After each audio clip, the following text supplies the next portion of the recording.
311 अध्याय 311 ईर्ष्या और प्रतिद्वंद्विता।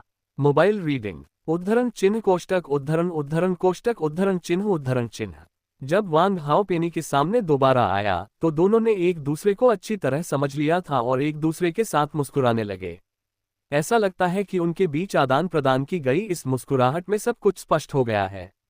हालांकि वांग हाओ का मानना था कि उसकी मुस्कान पेनी को बता रही थी कि उसने गेंडे के भरिंग को मार दिया है, और पेनी की मुस्कान उसके प्रति कृतज्ञता का प्रतीक थी। हालांकि पेनी की समझ ये थी कि वांग हाओ एक पति के रूप में उसके प्रति चिंता और अभिवादन दिखा रहे थे, और वह थोड़ा शर्मिंदा महसूस कर रही थी, इसलिए वह केवल एक शर्मीली मुस्कान के साथ जवाब दे सकी। दोनों ने एक दूसरे को देखा और मुस्कुराए, लेकिन दोनों की अपनी अपनी समझ बिल्कुल अलग थी। हालांकि इस गलतफहमी से उनका अच्छा मूड खराब नहीं हुआ। तुम वापस आ गई, कमाल है। पेनी खिलखिलाकर मुस्कुराए। उसके चेहरे पर ऐसा कोई निशान नहीं था कि उसने अभी अभी कोई खूनी युद्ध देखा हो। वांग हाओ के सामने एक महारानी का गर्व और विमुख चेहरा एक मासूम मुस्कान के नीचे तुरंत छिप गया। यह अफसोस की बात है कि जर्ग युद्धपोत बच निकला। वांग हाओ के चेहरे पर अफसोस की झलक दिखी। वैसे वांग हाओ के पास अभी बगल वाले हॉल में 3 लड़कियां हैं। वे कहती हैं कि वे तुम्हें जानती हैं, लेकिन वे जर्ग अंतरिक्ष यान से शिनलून स्टार आई थीं और उनका व्यवहार संदिग्ध है, इसलिए मैंने अभी तक उनसे बात नहीं की है। ओह, मैंने जर्ग मदरशिप पर 3 लड़कियों को सचमुच बचाया था। उस विकट परिस्थिति में बचने का एकमात्र तरीका जर्ग एस्केप पॉड का इस्तेमाल करना था। मुझे उनसे मिलवाने ले चलो। ठीक है। वांग हाओ को ये कहते हुए सुनने के बाद कि उसने इन 3 लड़कियों को बचाया है, पेनी को ईर्ष्या का एक अजीब सा दर्द महसूस हुआ। बगल वाले हॉल में वेई लैन, ली जिंग और बी रॉ को एक दिन और एक रात के लिए नजरबंद कर दिया गया था। जब ब्लैक सर्प गार्ड्स ने सुना कि ये 3 मानव लड़कियां वांग हाओ को जानती हैं, तो उन्होंने उनका विशेष ख्याल रखा और उनके साथ उससे भी बेहतर व्यवहार किया जितना उन्होंने पहले ड्रैगन किंग के साथ किया था। जल्द ही बिरो और ली जिंग लंबी पूंछ वाली इन सांप महिलाओं की बहनें बन गईं और धीरे धीरे एक दूसरे से परिचित होने लगीं। खास तौर पर वांग हाओ के बारे में चर्चा करते समय उनके विचार एक जैसे थे और उनके बीच का रिश्ता और भी बेहतर होता गया। ड्रैगन दूत लगभग आधे साल से हमारे ड्रैगन स्टार पर है और वह हम अधीनस्थों के साथ हमेशा बहुत विनम्र रहा है। मैंने ड्रैगन दूत जैसा दयालु व्यक्ति कभी नहीं देखा। अगर ड्रैगन दूत न होता तो हम सब उन भयानक कीड़ों के गुलाम बन जाते। उद्धरण चिन्ह। वेलन ने हमेशा एक श्रोता की भूमिका निभाई है। इन भोली भाली सांप औरतों से उसे वांग हाओ के चरित्र की ज्यादा वस्तुनिष्ठ समझ मिली। वांग हाओ के बारे में उसकी गलतफहमी दूर होने के बाद उसे अपनी संकीर्णता और संदेह पर शर्मिंदगी महसूस हुई। जब दोनों पक्ष जीवंत चर्चा में व्यस्त थे तो बगल वाले हॉल का दरवाजा धीरे से खुला। वांग हाओ और संत पेनी धीरे धीरे अंदर चले गए। तुरंत ही बिस्तर के चारों ओर बैठे काले सर्प रक्षक कोने में चले गए और वांग हाओ और पेनी को आदरपूर्वक प्रणाम किया। नमस्कार महामहिम दिव्य ड्रैगन दूत और महामहिम पवित्र युवती। सर्प स्त्रियां ऊंची स्पष्ट आवाज में एकदम एक स्वर में बोल रही थीं। सभी सर्प स्त्रियां उत्साह से भर गईं और जानबूझकर ड्रैगन दूत शब्द को एक सप्तक ऊंचा कर दिया। पेनी ने इस बदलाव को नोटिस किया और हालांकि उसे थोड़ी जलन हुई, लेकिन उसे और भी गर्व महसूस हुआ। फिर पेनी ने स्नेह से वांग हाओ को देखा और फिर काले सर्प रक्षकों की ओर मुड़ी। औपचारिकता की कोई आवश्यकता नहीं है, आप सभी जा सकते हैं। ड्रैगन दूत इन 3 मानव लड़कियों से अकेले में बात करना चाहता है। जी सर, सर्प स्त्रियों ने एक स्वर में उत्तर दिया और वे सभी दरवाजे के बाहर पहरा देने के लिए बगल वाले हॉल से बाहर चली गईं। जब तीनों महिलाओं ने वांग हाओ को देखा तो वे खुशी से मुस्कुरा उठीं। विशेष रूप से बिरु ने वास्तव में वांग हाओ के पास जाकर उसे गले लगाने का साहस किया। वाह भाई वांग हाओ, शुक्र है आप अभी भी जीवित हैं। वांग हाओ को अचानक एक खूबसूरत अजनबी ने गले लगा लिया, जिसे वह केवल 2 घंटे से भी कम समय से जानता था, और उसका बूढ़ा चेहरा तुरंत लाल हो गया। अरे लड़की, क्या तुम्हारे मन में रोमांटिक भावनाएं हैं? मौके का ध्यान रखना, ली जिंग ने खांसी और थोड़ी ईर्ष्या के साथ कहा। हे बिरो अचानक घूमा और ली जिंग की ओर मुंह बनाया, एक हाथ से विजय का वी चिन्ह बनाया। फिर बिरो ने अनिच्छा से वांग हाओ का आलिंगन छोड़ दिया। भाई वांग हाओ, आप लंबे और पतले क्यों हो गए हैं? बी रॉ ने बहुत ध्यान से देखा। तभी सभी ने देखा कि वांग हाओ के रूप में वास्तव में सूक्ष्म परिवर्तन हुए थे। विशेष रूप से पेनी, जिसने वांग हाओ को पहले देखकर महसूस किया था कि उसमें कुछ अलग है, बिरो के याद दिलाने पर तुरंत आश्चर्यचकित हो गई। वांग हाओ ने अपनी नाक को छुआ और उपेक्षापूर्वक कहा, बिल्कुल नहीं, मैं अब भी वही वांग हाओ हूँ। क्या अंतर है? यह अलग है। कुछ दिन पहले भाई वांग हाओ मुझसे सिर्फ आधा सिर लंबे थे, लेकिन अब मैं उनसे एक सिर लंबा हूँ। उन्हें मुझे गले लगाने के लिए पंजों के बल खड़ा होना पड़ता है। बिरो ने एक हाथ से उसके सिर पर एक नाम बनाया और कहा। पेनी ने कहा, हाओ, तुम्हारी त्वचा अधिक गोरी हो गई है, तुम्हारे चेहरे के नैन नक्श अधिक पतले हो गए हैं, और तुम्हारी आंखें अधिक अभिव्यंजक हो गई हैं। उद्धरण चिन्ह। ये पहली बार था जब पेनी ने वांग हाओ का नाम बदल कर हाओ रखा था। उसे संबोधित करने का ये स्नेही तरीका किसी शेखी बघारने जैसा लग रहा था, या शायद वह जानबूझकर बिरो से कुछ कह रही थी। ये भावना कुछ नाटकीय टीवी नाटकों में पुरुष प्रधान भूमिका के लिए दो मुख्य महिलाओं के बीच होने वाली लड़ाई के समान है। हालांकि ये छोटी सी चाल वांग हाओ द्वारा अनदेखी कर दी गई, जो हमेशा हर चीज से अनजान रहता था। महिलाएं मानो अंतर खोजने का खेल खेल रही थीं, तथा वांग हाओ की उपस्थिति की आलोचना और मूल्यांकन कर रही थीं। ये बातचीत लगभग 1 घंटे तक चली, जिसके दौरान वांग हाओ को असहाय रूप से एक मानव मॉडल के रूप में इस्तेमाल किया जा सका, जिससे चारों सुंदरियां उसे चुटकी काटती और रगड़ती रहीं। खांसी बकवास बंद करो, मुझे अभी भी कुछ बहुत जरूरी कहना है। वांग हाओ अब और बर्दाश्त नहीं कर सका, इसलिए उसने लाल चेहरे के साथ कुछ बार खांसा और आखिरकार महिलाएं रुक गईं। वांग हाओ ने एक गहरी सांस ली और आगे कहा, इस बार शून्य जर्ग के 9 पशु राजाओं में से केवल एक ही जीवित बच पाया। जहां तक मुझे पता है, शून्य जर्ग सेना की एक छोटी शाखा मात्र है। हर बड़े युद्ध में शून्य जर्ग हमेशा तोप के चारे और स्काउट की भूमिका निभाते हैं। इस बार उन्हें भारी नुकसान उठाना पड़ा। जर्ग के प्रतिशोधी स्वभाव को देखते हुए वे शायद जल्द ही वापसी करेंगे। उससे पहले हमें अपनी सुरक्षा तैयार करनी होगी। जैसे ही वांग हाओ ने बोलना समाप्त किया, सभी लोग चुप हो गए। विशेष रूप से पेनी के लिए शेनलोंग स्टार पर 10 लाख लोगों की जान जाने और उसके लोगों के दिलों पर पड़े आघात को 100 वर्षों के भीतर ठीक करना मुश्किल होगा। पेनी, जो अंततः अपने परिवार के सदस्यों को खोने के दुख से उबर चुकी थी, वांग हाओ के शब्दों से वास्तविकता में वापस आ गई। हालांकि पेनी को तुरंत एक और आश्चर्यजनक बात की चिंता हुई। उसने वांग हाओ से सीखा कि 9 में से 8 जानवर राजा उसके हाथों मारे गए थे। ऐसी चौंकाने वाली खबर पेनी को खुद पर शर्मिंदा महसूस कराने के लिए पर्याप्त थी। गौरतलब है कि वांग हाओ ने कास्का को तब मारा था जब वह सिर्फ 3 सितारा योद्धा था। महज आधे साल में ही वांग हाओ इतने भयानक स्तर तक पहुंच गया है। पेनी ने वांग हाओ के साधना स्तर को फिर से देखा और एक बार फिर आश्चर्य से चिल्लाने से खुद को नहीं रोक सकी। 7वीं रैंक, शुरुआती स्तर। पेनी का दिल एक उग्र तूफान से भर गया। 052-312 अध्याय 312 संकट अभी खत्म नहीं हुआ है। Mobile reading. ताइवानी उपन्यास वेबसाइटें एक बेहतरीन पठन अनुभव प्रदान करती हैं। TV.TV के साथ आसानी से पढ़ें। आपको पता होना चाहिए कि जब वह पहली बार वांग हाओ से मिली थी, तब वह पहले से ही 7वें रैंक के उन्नत स्तर पर थी। अब जब उसने दानव सर्प वंश को जागृत कर लिया है, तो वह 7वें रैंक के शिखर तक ही पहुंच पाए है। सिर्फ आधे साल में वांग हाओ तीसरे रैंक से 7वें रैंक के शुरुआती स्तर तक पहुंच गई है।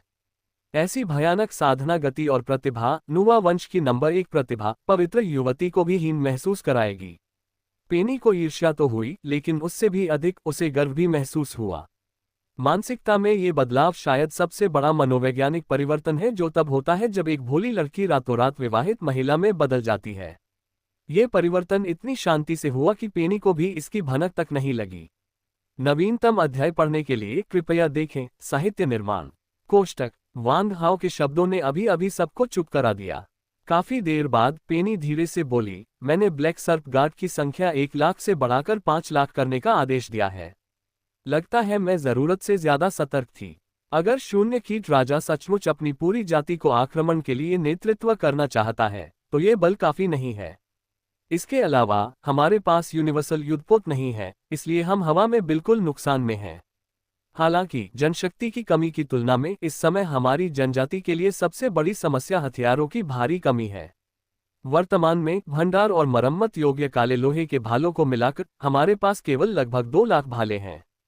अगर हमें 3 लाख भाले बनाने की जल्दी करनी पड़े, तो इसमें कम से कम 1 साल लग जाएगा, और यह मानकर कि हम पूरी जनजाति को संगठित कर लें। उद्धरण चिन्ह। पेनी के सवाल उठाने के बाद वांग हाओ ने एक पल सोचा और जल्दी से कहा, मैं अपर्याप्त हथियारों की समस्या का समाधान ढूंढ लूंगा। लेकिन ब्लैक सर्प गार्ड्स की संख्या बहुत कम है। हमें पूरे शिनलोंग स्टार की रक्षा करने के लिए पर्याप्त ताकत जुटाने हेतु कम से कम 10 लाख सैनिकों तक विस्तार करने की आवश्यकता है। और हमें तेज होना होगा। युद्ध में गति का बहुत महत्व है। 1 सप्ताह के भीतर भर्ती पूरी करना और 1 महीने के भीतर उन्हें प्रशिक्षित करना सबसे अच्छा होगा। हमारे पास ज्यादा समय नहीं बचा है। वांग हाओ के पास इन हथियारों के लिए एकमात्र उपाय यही था कि वे एजियो ड्रैगन पैलेस के हथियार हॉल में रखे घटिया हथियारों का इस्तेमाल करें। हालांकि ये हथियार घटिया क्वालिटी के थे, फिर भी थोड़े से सुधार के बाद ये काले लोहे के सर्प भाले जैसे कच्चे हथियारों से कहीं बेहतर थे। वांग हाओ ने मोटा मोटा हिसाब लगाया। नीला ड्रैगन महल में मौजूद ठंडे हथियारों और वांग हाओ द्वारा पहले विभिन्न स्थानों से लूटे गए हथियारों को मिलाकर कुल संख्या लगभग 400,000 है। दिव्य ड्रैगन महल से प्राप्त 200,000 हथियारों को जोड़ने पर भी कम से कम 400,000 की कमी रह जाती है। शिनलोंग स्टार के सभी लोहारों की संयुक्त क्षमताओं के साथ वे प्रति माह अधिकतम 30,000 सर्प भाले का उत्पादन कर सकते थे। यदि हम सबकी गणना करें तो भी कम से कम 380,000 हथियारों की भारी कमी है। बहुत विचार विमर्श के बाद वांग हाओ ने अंततः एक अजीब निर्णय लिया, 1 महीने के भीतर स्वयं 400,000 हथियार बनाना। यह पागलपन भरा निर्णय वांग हाओ द्वारा अचानक नहीं लिया गया था। ये वांग हाओ द्वारा सभी कारकों पर विचार करने के बाद लिया गया निर्णय था। इसके बाद वांग हाओ ने सबको अपने निर्णय के बारे में बताया। आज से मैं हथियार बनाने पर ध्यान केंद्रित करने के लिए 1 महीने के लिए एकांतवास में जा रहा हूं। महीने के अंत तक मेरे पास 800,000 हथियार तैयार होंगे। और मुझे आशा है कि इस महीने के दौरान आप 10 लाख सुप्रशिक्षित और योग्य योद्धाओं को प्रशिक्षित कर पाएंगे। वांग हाओ ने पेनी से यह कहा। हालांकि वेई लैन और अन्य 2 ने इसे दिल पर ले लिया। वेई लैन ने वांग हाओ के प्रति कृतज्ञता महसूस की, खासकर उस जीवन रक्षक कृपा के लिए जो उसने उसे दिखाई थी।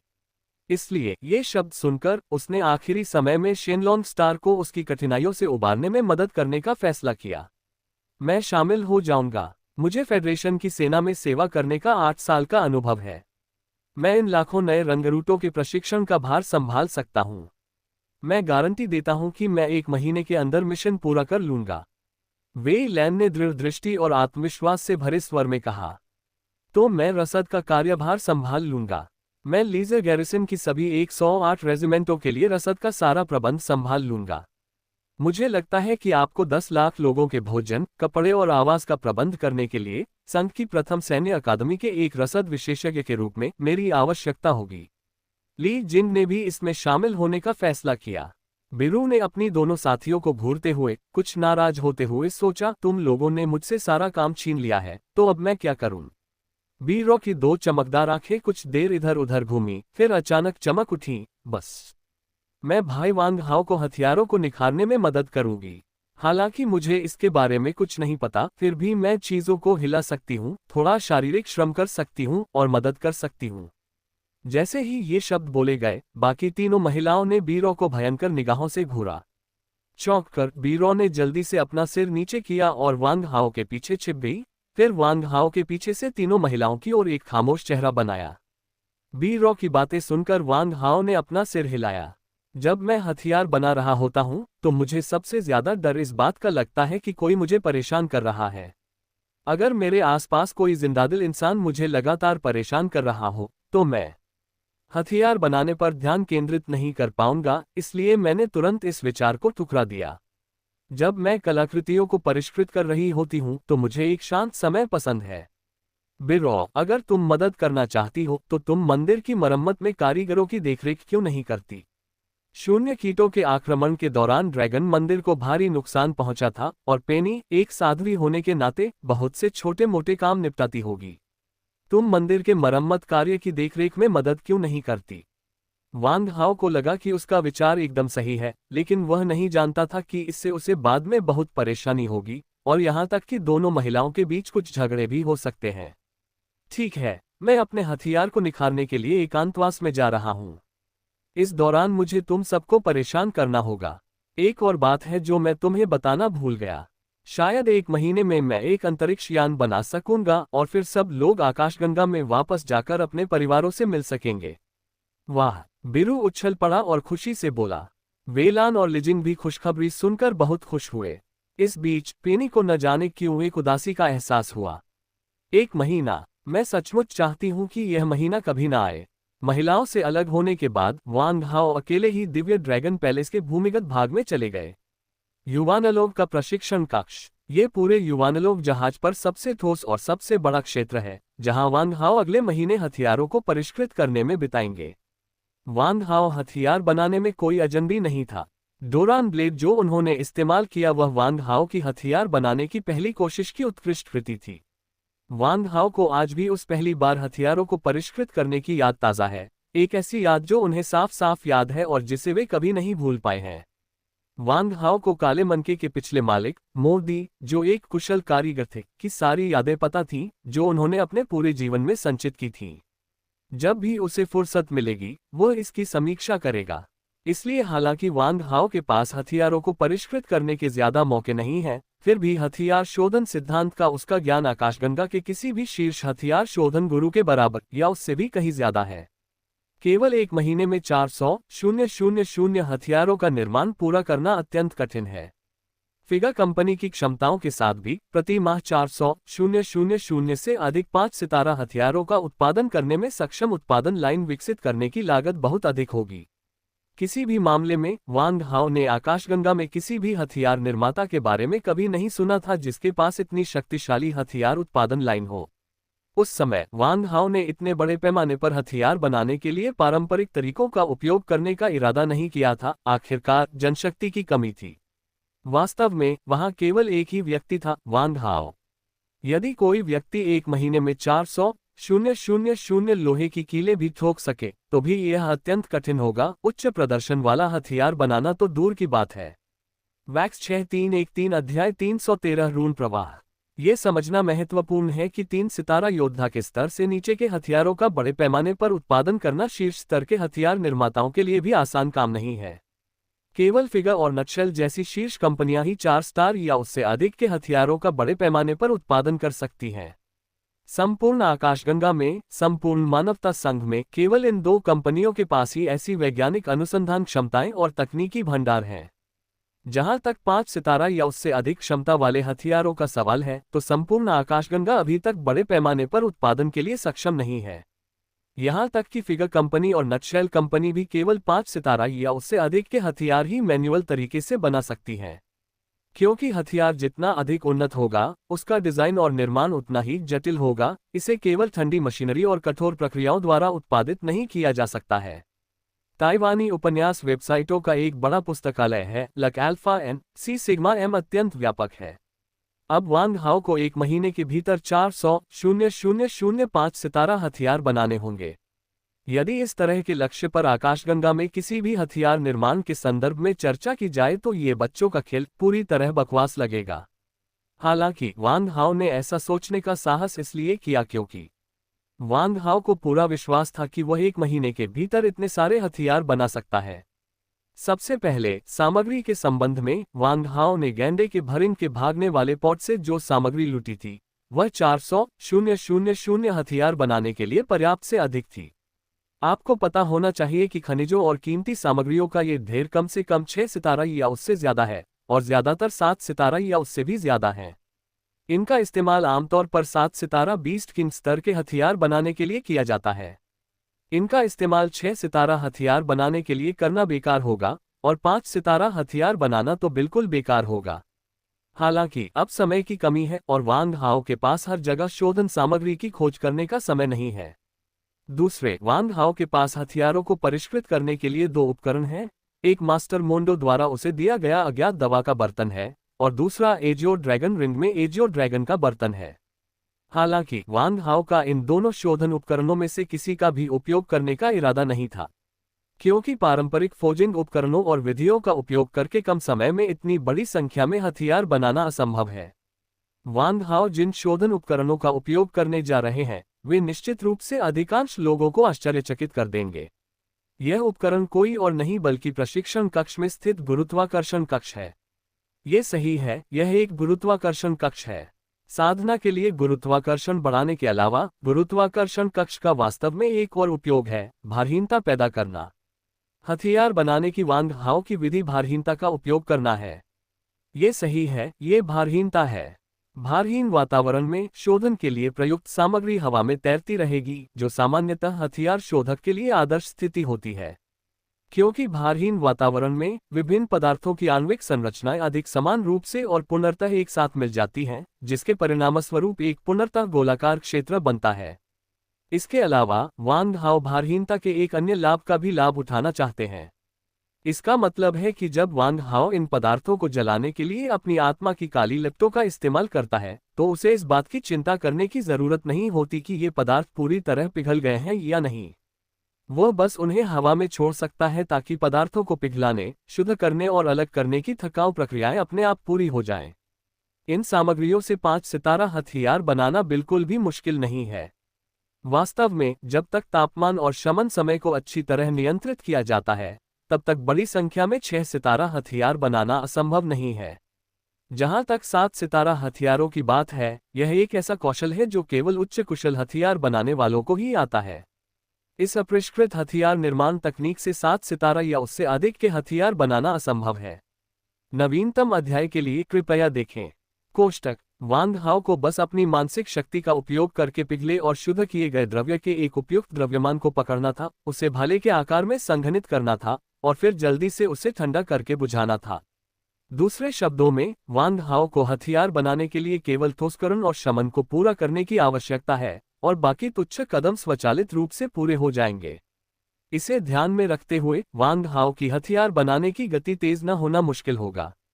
हालांकि हथियारों को परिष्कृत करने की यह विधि मानसिक ऊर्जा को बहुत जल्दी खत्म कर देती है, लेकिन यह अभी भी साधना का एक शॉर्टकट है। फिर भी 7 सितारा योद्धा के रूप में वांग हाओ के वर्तमान स्तर और उनकी आध्यात्मिक शक्ति की ताकत को देखते हुए उनके लिए 1 महीने के भीतर 400,005 सितारा हथियार बनाना कोई आसान काम नहीं है। इसलिए वांग हाओ ने इस हथियार शोधन विधि में सुधार करने का फैसला किया। सुधार प्रक्रिया पूर्व मास्टर शिल्पकार और काले मनके के पूर्व मालिक मो झाई द्वारा बनाई गई एक अनूठी तकनीक पर आधारित थी। वह रून धारा है। तथाकथित रून तकनीक हथियार निर्माण प्रक्रिया के दौरान रून प्रौद्योगिकी को शामिल करके हथियारों की गुणवत्ता में सुधार करने की एक विधि है। हालांकि वांग हाओ हथियार पर रून्स का उपयोग नहीं कर रहा था, बल्कि हथियार बनाने की प्रक्रिया के दौरान कर रहा था। वांग हाओ का प्रस्तावित सुधार हथियार के अंतिम शीतलन और ठोसीकरण चरणों को रूनों से बदलना था। इस तरह वांग हाओ को केवल तरल पदार्थ को गुच्छों में विभाजित कर 317 अध्याय 317 मानसिक शक्ति साधना के मार्ग। ग्रेनेड ने अभी अभी केवल सतह पर पत्थर की दीवार को उड़ा दिया है, लेकिन करीब से निरीक्षण करने पर पता चलता है कि उस क्षेत्र में चट्टान की संरचना बदल गई है। यह आणविक संरचना में परिवर्तन है जिसे नंगी आंखों से देख पाना कठिन है। दूसरे शब्दों में, वांग हाओ ने जो ग्रेनेड बनाया है वह सबसे छोटी आणविक संरचना को सीधे नष्ट कर सकता है। हालांकि जर्ग योद्धाओं के पास मजबूत कवच है, लेकिन जब वे इस ग्रेनेड से नजदीक से टकराते हैं तो उनके सती कवच पर क्षति के कोई लक्षण नहीं दिखते, लेकिन ग्रेनेड विस्फोट से उत्पन्न ऊर्जा ज्वारीय लहर से उनके आंतरिक तंत्रिका नेटवर्क और कोशिकाएं नष्ट हो सकती हैं, जिसके परिणामस्वरूप कोशिकीय स्तर पर विनाश या गंभीर चोट हो सकती है। विशेष रूप से नाजुक कोशिका नाभिक और जीन श्रृंखला के लिए ऊर्जा ज्वार के क्वांटम स्तर के कणों की विनाशकारी शक्ति भयावह है।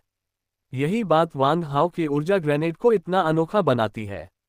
हालांकि इस विस्फोट के प्रभाव पूरी तरह से सही नहीं है। हर कोशिका इसमें प्रवेश नहीं कर सकती। सबसे पहले, विस्फोट की त्रिज्या सीमित है। यदि यह 100 मीटर के व्यास से अधिक हो जाए तो प्रभाव नगण्य होगा। दूसरी बात, ऊर्जा ज्वार एक प्रकार की ऊर्जा प्रतिक्रिया है।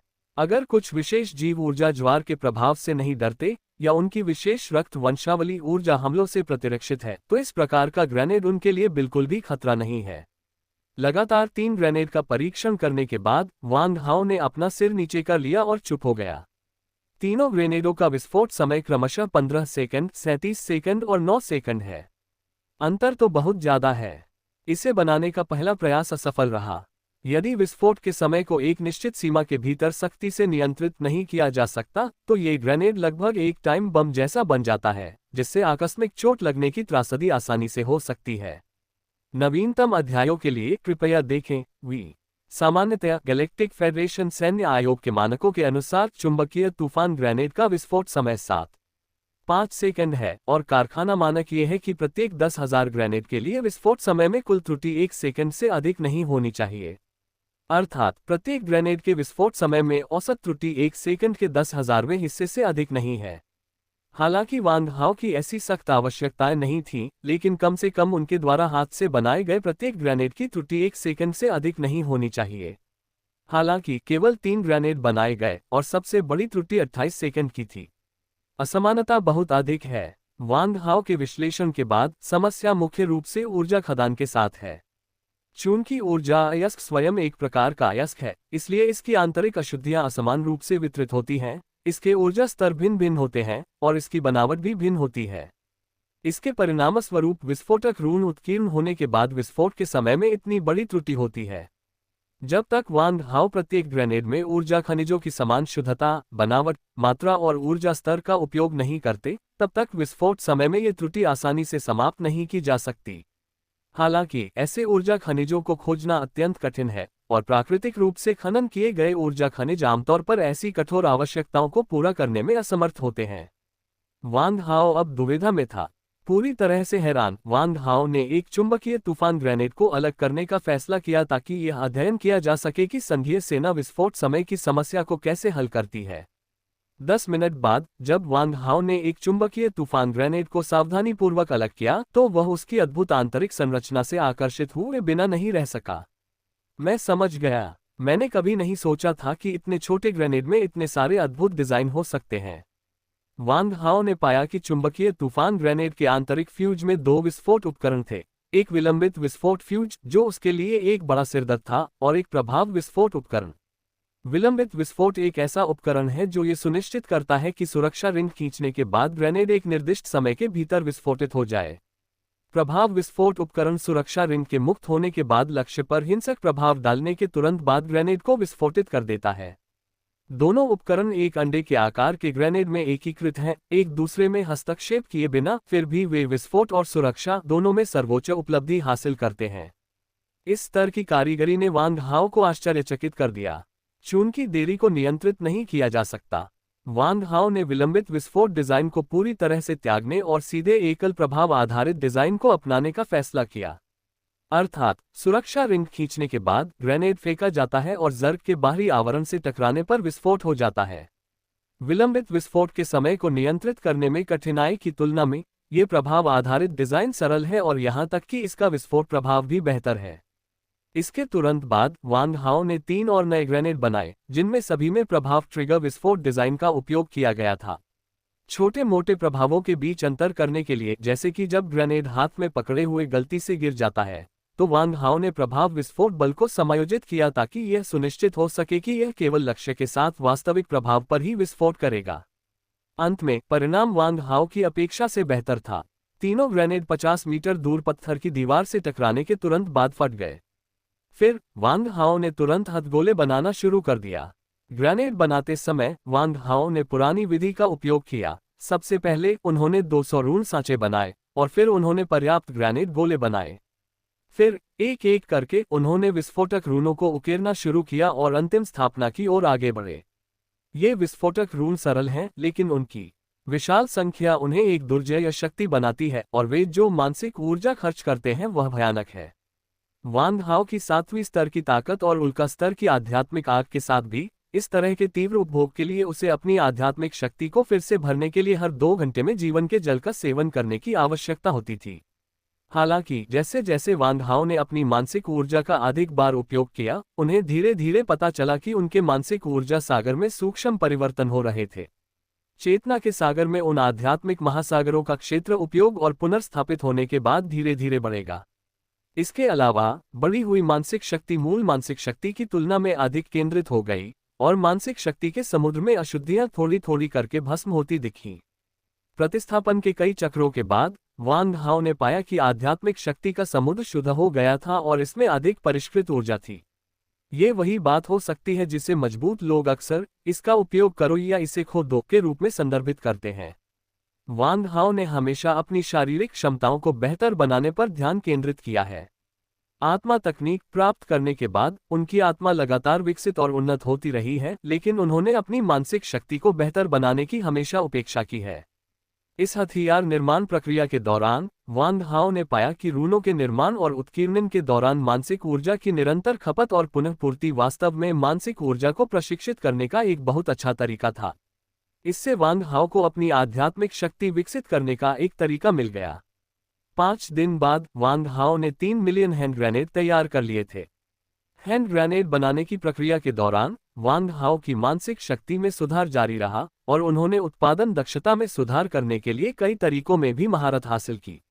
वांग हाओ की आध्यात्मिक शक्ति, जो अब 7वें क्रम के उल्का स्तर पर है, हमेशा एक खजाने की तरह रही है, फिर भी उन्होंने इस पर कोई ध्यान नहीं दिया है। इसका मतलब ये था कि हालांकि वांग हाओ के पास 7वीं स्तर की मानसिक शक्ति थी, जो एक जानवर राजा के बराबर थी, लेकिन उसका कौशल स्तर एक सितारा नौसिखिए के समान था। हैंड ग्रेनेड को परिष्कृत करने की प्रक्रिया के दौरान वांग हाओ ने पाया कि वह अपनी मानसिक ऊर्जा को एक ही समय में अधिकतम 100 धाराओं में विभाजित कर सकता है और प्रत्येक धारा को एक साथ रून्स के साथ अंकित किया जा सकता है। शुरुआत में वांग हाओ के लिए अपनी आध्यात्मिक शक्ति को एक साथ 100 धागों में बांटकर इतना सरल विस्फोटक रून बनाना बहुत मुश्किल था। हालांकि वांग हाओ को जल्द ही एहसास हो गया कि यह तो बस उनकी नौसिखिया मानसिकता का कमाल था। मोबाइल संस्करण अब उपलब्ध है। पढ़ना अब और भी आसान हो गया है। अपने मोबाइल फोन पर पढ़ने के लिए कृपया लॉग इन करें। MWX6-318 अध्याय 318 एक ऐसी राह पर चलना जिस पर पहले कभी नहीं चला। Mobile reading. जल्द ही वांग हाओ ने एक साथ 100 विस्फोटक रूनों को उकेरने के कौशल में महारत हासिल कर ली। और यह वांग हाओ की मानसिक शक्ति की सीमा भी नहीं है। तारांकन और आत्मा के विपरीत आध्यात्मिक शक्ति और भी अधिक विशेष प्रतीत होती है। सीमाएं हैं। आत्माओं के अलग अलग स्तर होते हैं। हालांकि मानसिक शक्ति का कोई सख्त स्तर नहीं है और इसकी कोई सीमा भी नहीं है। ब्रह्मांड में 3 मुख्य अनुशासन, सार, ऊर्जा और आत्मा। मानसिक शक्ति के विकास को प्रथम स्थान दिया गया है, जो इसके महत्व को दर्शाता है। हालांकि न तो मनुष्य, न ही ड्रैगन और न ही कीट पतंग मानसिक शक्ति के विकास को ज्यादा महत्व देते हैं। नवीनतम अध्यायों के लिए कृपया देखें। ये घटना सिर्फ इन 3 जातियों के बीच ही नहीं होती, ऐसा लगता है कि यह ब्रह्मांड की अधिकांश जातियों में मौजूद है। विशेष रूप से मनुष्यों ने आनुवंशिक तकनीक विकसित होने के बाद अपनी शारीरिक क्षमताओं को बढ़ाने पर अधिक ध्यान केंद्रित किया है। मानसिक शक्ति का प्रयोग केवल परग्रही तकनीक पर शोध करने और युद्धक कवच चलाने तक ही सीमित प्रतीत होता है। साधारण मार्शल कलाकारों की तुलना में मानसिक साधक निस्संदेह श्रेष्ठ हैं, लेकिन मानव मार्शल कलाकारों में मानसिक शक्ति में विशेषज्ञता रखने वाले बहुत दुर्लभ हैं। इसका मुख्य कारण यह है कि मानसिक शक्ति में सुधार करना शारीरिक शक्ति में सुधार करने से कहीं अधिक कठिन है और ऐसा लगता है कि इसका कोई अंत नहीं है। यह एक ऐसे पहाड़ की तरह है जिसका अंत कभी नजर नहीं आता। ज्यादातर लोग इसे देखकर डर जाते हैं, कुछ लोग आधी चढ़ाई तक चढ़ जाते हैं और आखिरी समूह तब हार मान लेता है जब उसे शिखर तक पहुंचने की कोई उम्मीद नहीं दिखती। कुछ लोग बड़ी दृढ़ता के साथ ऊपर चढ़ते रहते हैं, लेकिन अंततः वे ये जानकर निराश हो जाते हैं कि जिस लक्ष्य के लिए उन्होंने अपने जीवन में इतनी मेहनत की है, वह केवल एक अप्राप्य कल्पना है। एक सपने की तरह ये सब पलक झपकते ही गायब हो गया। अचानक यह एहसास होने के बाद ऐसा लगा जैसे वांग हाओ के दिमाग में बाढ़ का द्वार खुल गया हो और उसके विचार बहुत स्पष्ट हो गए। सबसे महान सत्य सबसे सरल होते हैं, सभी रास्ते एक ही लक्ष्य की ओर ले जाते हैं। वांग हाओ का मानना है कि जब तीनों प्रणालियां पूरी तरह से विकसित हो जाएंगी, तो अंततः वे एक दूसरे को काट देंगी। इतिहास में ब्रह्मांड में अनगिनत शक्तिशाली जातियां अस्तित्व में रही हैं और कई दुर्जय प्रजातियां भी हैं, लेकिन यह सुनना दुर्लभ है कि किसी ने एक साथ तीनों प्रणालियों की खेती की हो। चूंकि ऐसा ही है, मैं वांग हाओ एक ऐसे रास्ते पर चलूंगा जिस पर पहले कोई नहीं चला है। मैं सार, ऊर्जा और आत्मा की साधना को एक में मिला दूंगा और मैं देखना चाहता हूं कि किस तरह का चमत्कार घटित होगा। वांग हाओ के पास वर्तमान में साधना के लिए गोल्डन स्केल ड्रैगन ट्रांसफॉर्मेशन तकनीक, आत्मा साधना के लिए आत्मा तकनीक है और हालांकि आध्यात्मिक शक्ति की खेती के लिए कोई तकनीक नहीं है, फिर भी वह रून शिलालेख और हथियार फोजिंग के माध्यम से साधना करने का एक अच्छा तरीका ढूंढ सकता है। तीनों प्रणालियां अब वांग हाओ में एक दूसरे से गुंथी हुई हैं, फिर भी वे एक नाजुक संतुलन बनाए रखती हैं। अपने पुनर्जन्म से पहले वांग हाओ की साधना का स्तर उलट गया था, जिससे वह बोझ बन गया था। अब ड्रैगन की रक्त रेखा प्राप्त करने और रक्त की एक बूंद से पुनर्जन्म होने के बाद ये कमजोरी धीरे धीरे बन गई है और यह आध्यात्मिक शक्ति साधना को पार करने की प्रवृत्ति भी दिखाती है। इसके विपरीत मानसिक शक्ति की साधना अब अंतिम, मध्यम में और आत्मा की साधना को प्रथम स्थान दिया गया है। ऐसा परिवर्तन सचमुच अभूतपूर्व है। आत्मा साधना को प्रथम स्थान दिए जाने का कारण न केवल आत्मा तकनीक की शक्ति है, बल्कि इसलिए भी है क्योंकि वांग हाओ ने पहले जिस पशु राजा स्तर की आत्मा को अवशोषित किया था, उसने इसे बढ़ावा देने में भूमिका निभाई थी।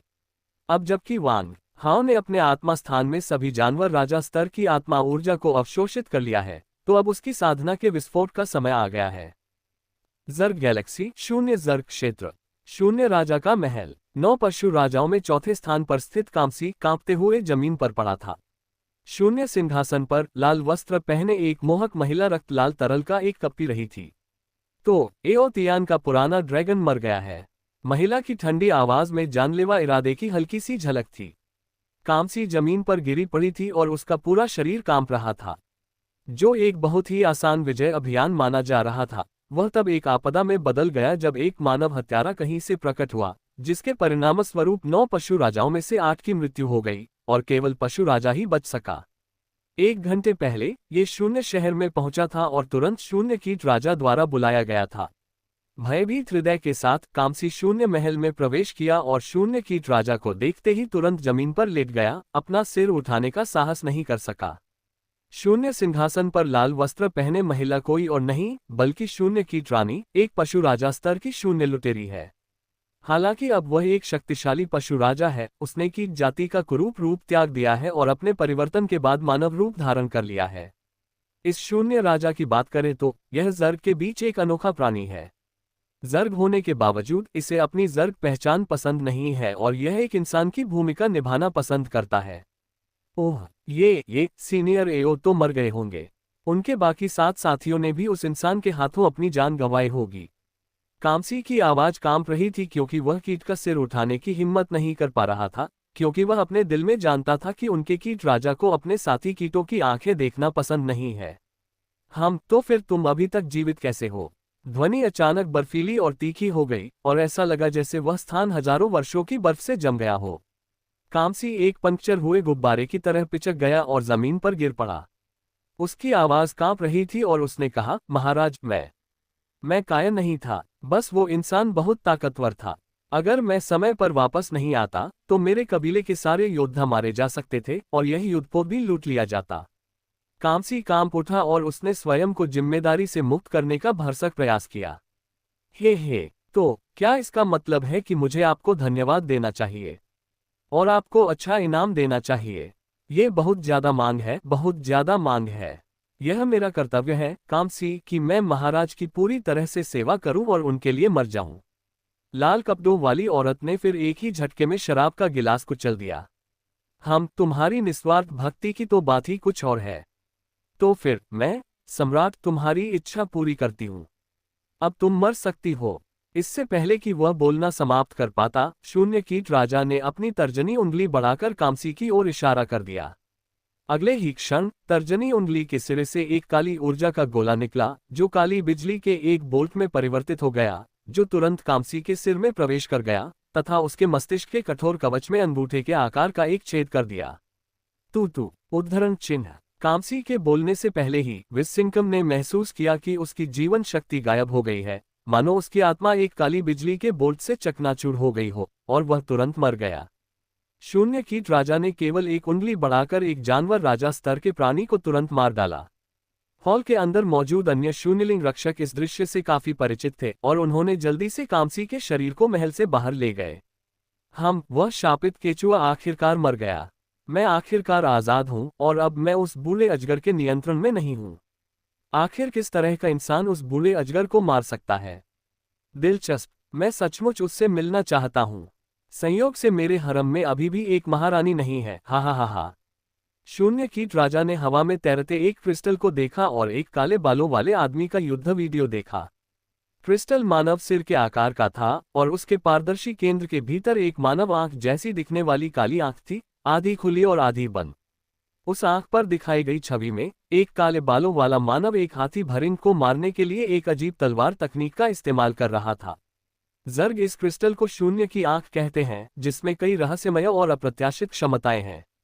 वैक्स 6319 अध्याय 319 मेरे दिल में सवाल। तैयार ग्रेनेड पेनी को सौंपने के बाद वांग हाओ अकेले ही एबिस ड्रैगन में प्रवेश कर गया। नवीनतम अध्याय पढ़ने के लिए कृपया देखें साहित्य भवन। इस बार उन्होंने जैविक प्रयोगशाला में अलौकिक ग्रह की एक विशेष यात्रा की ताकि व्यक्तिगत रूप से एजियो ड्रैगन रिंग और ड्रैगन कबीले पहचान टोकन के बारे में पूछा जा सके, साथ ही रहस्यमय आवाज में उल्लिखित ड्रैगन कबीले की पैतृक भूमि के स्थान के बारे में भी पूछा जा सके। ये पुस्तक सबसे पहले वीकन कम पर प्रकाशित हुई है, जो आपको विकल्प प्रदान करती है और त्रुटि रहित और अव्यवस्थित अध्यायों के साथ पढ़ने का अनुभव प्रदान करती है। वांग हाओ याद रखे हुए मार्ग पर चलते हुए रसातल में वापस लौट आया। खाई के ऊपर खड़े होकर वांग हाओ ने खाई में नीचे की ओर जोर से चिल्लाया, गुरुजी, मैं वांग हाओ बोल रहा हूँ। मेरे पास आपसे कुछ जरूरी सवाल हैं। कृपया बाहर आइए। वांग हाओ ने कई बार आवाज लगाई लेकिन कोई जवाब नहीं मिला। क्या खाई इतनी गहरी है कि शिक्षक उसे सुन नहीं सकता? जैसे ही वांग हाओ इस बात पर झिझक रहा था कि क्या उसे रसातल में कूदना चाहिए, उसने महसूस किया कि कोई उसकी पीठ पर थपथपा रहा है। वांग हाओ ने सावधानी से पीछे मुड़कर देखा तो उसे एक सुनहरा ड्रैगन प्रेत दिखाई दिया, जो कि एबिस ड्रैगन का वर्तमान बुद्धिमान ऑपरेटिंग सिस्टम था। गुरु, चिल्लाना बंद करो। बूढ़े गुरु पहले ही इस ग्रह को छोड़ चुके हैं। उन्हें पता था कि तुम उन्हें ढूंढने वापस आओगे, इसलिए उन्होंने मुझे यहाँ तुम्हारा इंतजार करने को कहा। तुम मुझसे कोई भी सवाल पूछ सकते हो। सारे जवाब मेरे मेमोरी बैंक में हैं। हम छोटे गोल्डन ड्रैगन, क्या तुम एओ गुआंग के क्लोन नहीं हो? तुम ये क्यों कह रहे हो कि तुम्हारा शिक्षक तुम्हारा पुराना गुरु है? गुरुजी, उस बदमाश एओ गुआंग ने ही मुझे झूठ बोलने पर मजबूर किया था। अगर मैंने उसकी बात नहीं मानी तो सब कुछ बर्बाद हो जाएगा, इसलिए। उद्धरण चिन्ह। जैसे ही जियो जिनलोंग ने बात की, उसके चेहरे पर शर्मिंदगी का भाव दिखाई दिया। धिक्कार है, ये सच है। तो तुम एओ गुआंग के क्लोन बिल्कुल नहीं हो। क्या मैंने पहली बार तुम्हें देखा था या एओ गुआंग को? मेरे गुरु से मिलने वाला पहला व्यक्ति एओ गुआंग था। उस समय मुझे एओ गुआंग से खतरा था और मैं खुद को दिखाने में असमर्थ था। वांग हाओ को राहत मिली। चूंकि एओ गुआंग उस दुष्ट अजगर को उसके गुरु ने अंधेरे में भेज दिया था, इसलिए वांग हाओ ने उसकी चिंता करना छोड़ दिया। वैसे लिटिल गोल्डन ड्रैगन, क्या तुम जानते हो कि शिक्षक कहाँ गए? मुझे नहीं पता। बूढ़े गुरु ने बस इतना कहा कि वे किसी चीज के बारे में पता लगाने गए थे, लेकिन उन्होंने ये नहीं बताया कि वह क्या थी। उन्होंने मुझे यहाँ आपका इंतजार करने के लिए भी कहा। गुरु, आप मुझसे कोई भी सवाल पूछ सकते हैं और मैं आपको सब कुछ बता दूंगा जो मुझे पता है। वांग हाओ ने सिर हिलाया। तो मैं जानना चाहता हूं कि वर्तमान में युवानलों पर मेरा किस स्तर का नियंत्रण है। मास्टर अब एबिस ड्रैगन के एकमात्र मालिक हैं। अपने निधन से पहले पुराने मास्टर ने आपको सभी अधिकार सौंप दिए थे, इसलिए एबिस ड्रैगन अब पूरी तरह से आपका निजी अंतरिक्ष यान है। ये सुनकर वांग हाओ बहुत खुश हुआ। बस मजाक कर रहा हूँ, ये डोमेन लॉर्ड स्तर का एक सुपर युद्धपोत है, जो पूरे आकाशगंगा में कुछ में से एक है। यद्यपि इंजन कंपार्टमेंट क्षतिग्रस्त हो गया है, फिर भी कुछ समय में इसकी मरम्मत की जा सकती है। तो फिर मैं आपसे पूछता हूँ, मेरे एजियो ड्रैगन रिंग में ड्रैगन पहचान टोकन वास्तव में क्या है? और एजियो ड्रैगन रिंग स्वयं क्या है? छोटे सुनहरे ड्रैगन ने उत्तर दिया, ड्रैगन कबीले की पहचान टोकन आपके पुराने स्वामी की ओर से एक उपहार था। उन्होंने इसे आपको क्यों दिया, यह उन्होंने मुझे नहीं बताया। नीला ड्रैगन रिंग की खोज बूढ़े गुरु ने युवावस्था में ड्रैगन जाति के पूर्वजों की कब्रों की खोज करते समय की थी। बाद में जब बूढ़े गुरु के शरीर पर खलनायक एओ गुआंग का कब्जा हो गया, तो नीला ड्रैगन रिंग उससे छीन ली गई। हालांकि उस खलनायक को कभी पता नहीं चला कि पुराने स्वामी ने पहले से ही एजियो ड्रैगन रिंग पर प्रतिबंध लगा दिया था। अब जब आपने यह अंगूठी प्राप्त कर ली है, तो पुराने मास्टर ने गुप्त रूप से प्रतिबंध हटा लिया है, इसलिए अब आपके पास जो एजियो ड्रैगन रिंग है, उसमें बदलाव आ गया है। एजियो ड्रैगन रिंग में क्या राज छिपे हैं, ये तो उस बूढ़े मालिक को भी नहीं पता। उसने तो बस इतना कहा था कि एजियो ड्रैगन रिंग अपने आप अपना मालिक चुन लेगी। उसने मुझे और कोई जानकारी नहीं दी। ये सुनने के बाद वांग हाओ कुछ देर के लिए चुप हो गया। यद्यपि वांग हाओ का इस शिक्षक के साथ कोई गहरा रिश्ता नहीं था, फिर भी वह शिक्षक की विचारशीलता और यहाँ तक कि गुप्त रूप से उसकी मदद करने के जानबूझकर किए गए प्रयासों से बहुत प्रभावित हुआ। थोड़ी देर बाद वांग हाओ ने फिर से बात की और पूछा, इसके अलावा मैं ये भी पूछना चाहता हूँ कि मैं एजियो ड्रैगन रिंग में अंतरिक्ष यान क्यों नहीं देख पा रहा हूँ, जिसका उल्लेख शिक्षक ने किया था। बूढ़े गुरु ने कहा कि ऐसा इसलिए है क्योंकि तुम्हारे पास अभी पर्याप्त मानसिक शक्ति नहीं। 323 अध्याय 323। एक पूरी तरह से बदला हुआ व्यक्ति। जियला की बातों से वांग हाओ जाग गया और अचानक उसके दिमाग में एक विचार आया। इसका मतलब है कि कवच बनाने के लिए स्थानीय सामग्रियों और इन जर्ग योद्धाओं के कठोर कवच का उपयोग करना। ये जानना महत्वपूर्ण है कि इनमें से अधिकांश शून्य योद्धाओं के कवच को उल्कापिंड लोहा और चांदी अयस्क के सेवन से बढ़ाया गया है। ये कवच सामान्य मिश्र धातुओं की तुलना में अधिक कठोर होते हैं तथा सरल शोधन प्रक्रिया से इन्हें अच्छी रक्षात्मक क्षमताओं वाले कवच में बदला जा सकता है। वांग हाओ को पेनी से पता चला कि नुवा कबीले में 90% से अधिक हताहतों की वजह कीटों की तेज दरातियों द्वारा पहुंचाए गए घातक घाव थे। यदि सभी सर्प स्त्रियां अच्छे रक्षात्मक कवच पहन सकती तो इस बार हताहतों की संख्या इतनी भयानक नहीं होती। शेनलोंग स्टार का नुवा कबीला मूल रूप से जर्ग से ज्यादा शक्तिशाली था। भले ही उनके पास युद्ध का अनुभव न हो, अगर वे सभी ऐसे मजबूत कवच पहनते तो जर्ग के आक्रमण का सामना करते समय उन्हें इतनी भारी क्षति नहीं होती। वांग हाओ हथियार बनाने का दीवाना था। नया निशाना मिलते ही जायरा को ढूंढने का मकसद पूरी तरह भूलकर कवच बनाने के काम में लग गया। वह पूरी तरह से भूल गया कि जेरा अभी भी उसके बगल में अकेली खड़ी थी और नाराजगी से उसकी पीठ को देख रही थी। नुवा कबीले के निचले शरीर सख्त सांप के शल्कों से ढके होते हैं, इसलिए निचले शरीर के कवच को छोड़ा जा सकता है। बस एक हेलमेट और ऊपरी शरीर के कवच का डिजाइन बनाए। कवच की शैली के लिए हम वापस लेने योग्य प्लेट कवच का उपयोग करेंगे और कवच पर अंकित रूनों के लिए हम परीक्षण स्थल में प्लेट कवच का संदर्भ लेंगे। ये है टिल्डर नामक वेबसाइट पर एक उपन्यास से लिया गया है। एक बार जब वह हथियार शोधन अवस्था में प्रवेश करता है तो वांग हाओ पूरी तरह से एक अलग व्यक्ति की तरह हो जाता है। ऐसा लग रहा था कि वह अपने आसपास की हर चीज से बेखबर था और पूरी तरह से हथियार को निखारने पर ध्यान दे रहा था। वांग हाओ ने 6 साल की उम्र में इस एकाग्रता को विकसित किया था और 11 साल तक इसका अभ्यास किया है। वांग हाओ की एकाग्रता आम लोगों की तुलना में कहीं ज्यादा मजबूत है।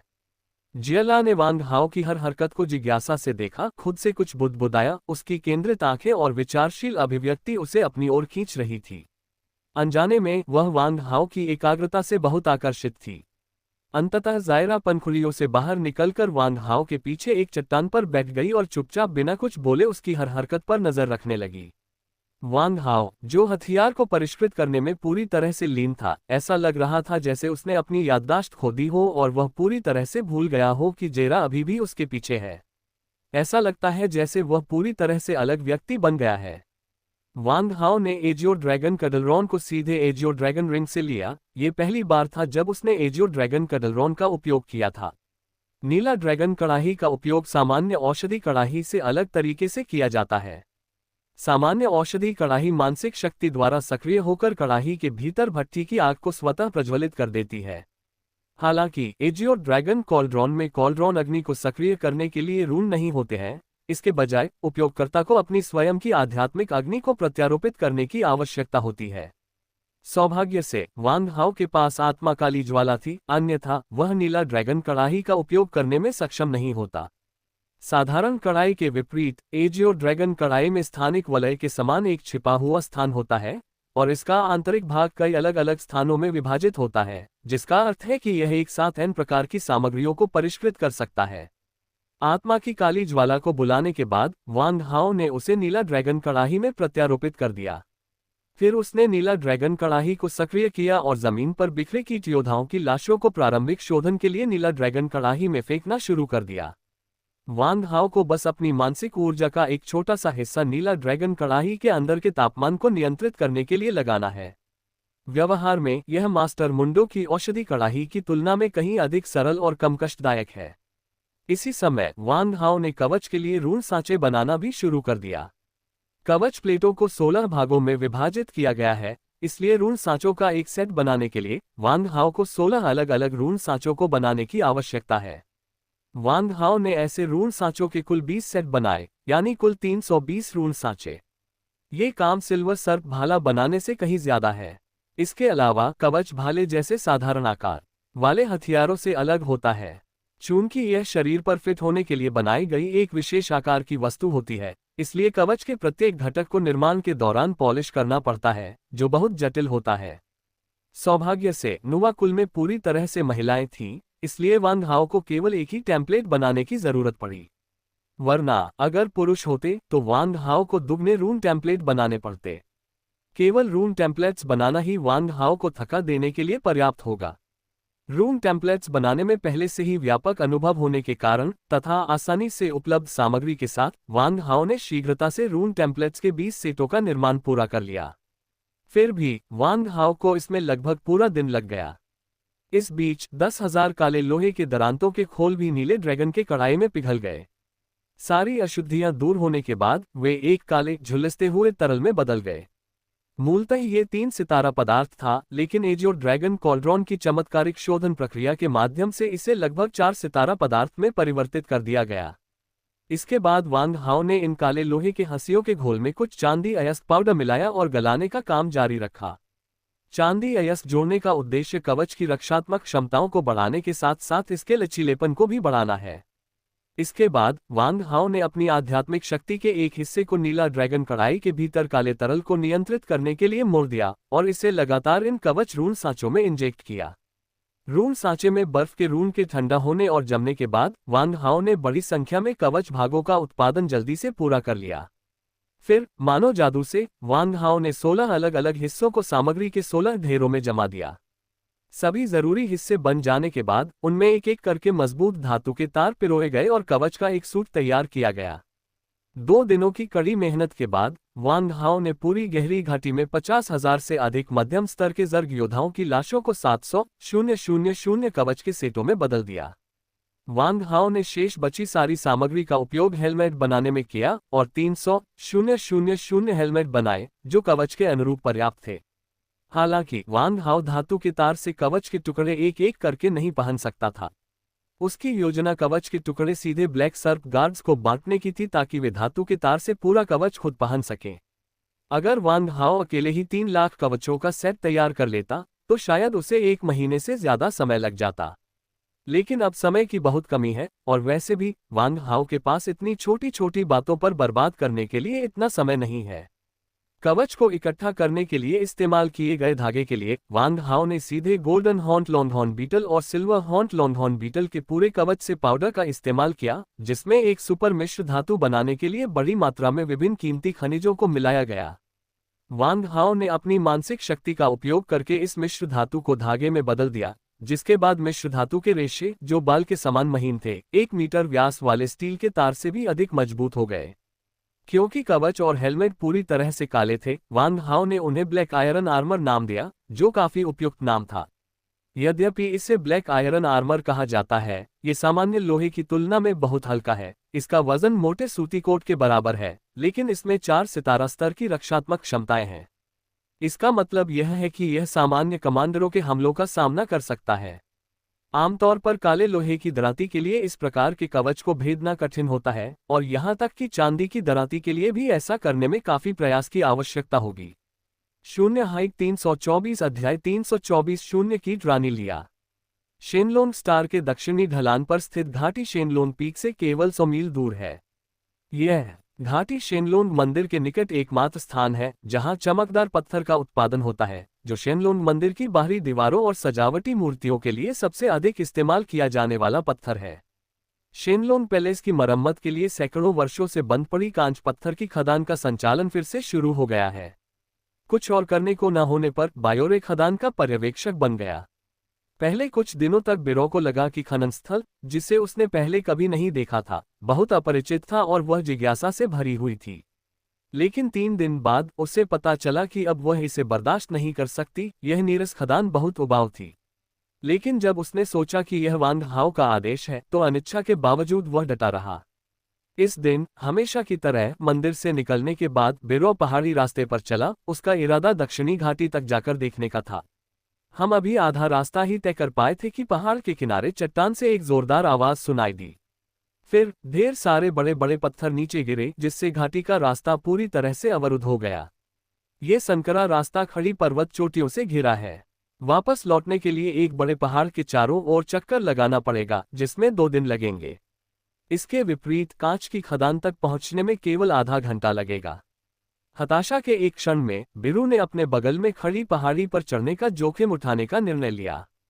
जैसे ही बिरु खड़ी पहाड़ी की दीवार पर चढ़ रहा था, शिखर पर शून्य में अचानक 5 मीटर व्यास का एक बड़ा ब्लैक होल चुपचाप प्रकट हो गया। अध्याय का शीर्षक अपलोड कर दिया गया है। ऐसा प्रतीत होता था कि यह विशाल ब्लैक होल शून्य को चीरता हुआ जा रहा है तथा काली बिजली लगातार बाहर निकल रही है तथा अपने नुकीले दांत और पंजे दिखा रही है। तभी पूरी तरह से लाल कपड़े पहने एक महिला बड़े ब्लैक होल से बाहर निकली, जो फिर तेजी से सिकुड़ गया और अंततः पूरी तरह से गायब हो गया। ये ग्रह होना चाहिए, लेकिन ये थोड़ा केंद्र से हटकर प्रतीत होता है। लाल वस्त्र पहने महिला ने मन ही मन कुछ कहा, फिर उसकी नजर फीनिक्स पक्षी की तरह तेज पास ही शेनलोंग चोटी पर स्थित शानदार महल की ओर गई। लाल वस्त्र पहने महिला पुनः अंतरिक्ष को चीरकर महल में प्रवेश करने की तैयारी कर रही थी, लेकिन अचानक उसके पीछे से एक अजीब लड़की की आवाज आई जिससे उसकी बात रुक गई। अरे, यहाँ कोई है। अरे बड़ी बहन, क्या तुम खो गई हो? तुम इतनी ऊंचाई पर क्यों चढ़ गई? क्या तुम्हें नहीं पता कि यहाँ खतरा है? अगर तुम्हें उन खतरनाक विशाल कीड़ों ने खा लिया तो बहुत बुरा होगा। उद्धरण चिन्ह। बोलने वाली बी रॉ थी। वह बड़ी मशक्कत के बाद आखिरकार पहाड़ की चोटी पर चढ़ने में कामयाब हो गई थी, और तभी उसने दूर लाल रंग की एक औरत को अपनी तरफ मुंह करके खड़ी देखा। तो उसने जोर से बोलना शुरू कर दिया। हम, एक मानव लड़की। दिलचस्प। क्या यह एक मानव लड़की है? क्या यह उस मानव पुरुष की दोस्त हो सकती है? लाल रंग की महिला ने मन ही मन सोचा। लाल वस्त्र वाली महिला कोई और नहीं बल्कि शून्य ज़र्ग रानी थी। मानव लड़की को देखकर शून्य कीट राजा, जो हमेशा मानव रूप से ईर्ष्या करता था, को अचानक एक अजीब विचार आया। वह है इस मानव लड़की का अनुसरण करना और सीखना कि कैसे एक वास्तविक इंसान बने। तब शून्य कीट राजा ने मुस्कुराने की कोशिश की, लेकिन यह मुस्कुराहट चेहरे पर बने भाव से भी बदतर लग रही थी। ये रोता हुआ चेहरा देखकर बीरो को अचानक सहानुभूति का एहसास हुआ। आमतौर पर मासूम और दयालु रहने वाली बीरो करुणा से भर गई। वाह बड़ी बहन, उदास मत हो, तुम कितनी दयनीय हो।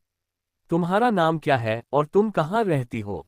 बीरो ने अपनी बड़ी बड़ी नम आंखों से घूरते हुए पूछा। लेया, मेरा नाम लेया है।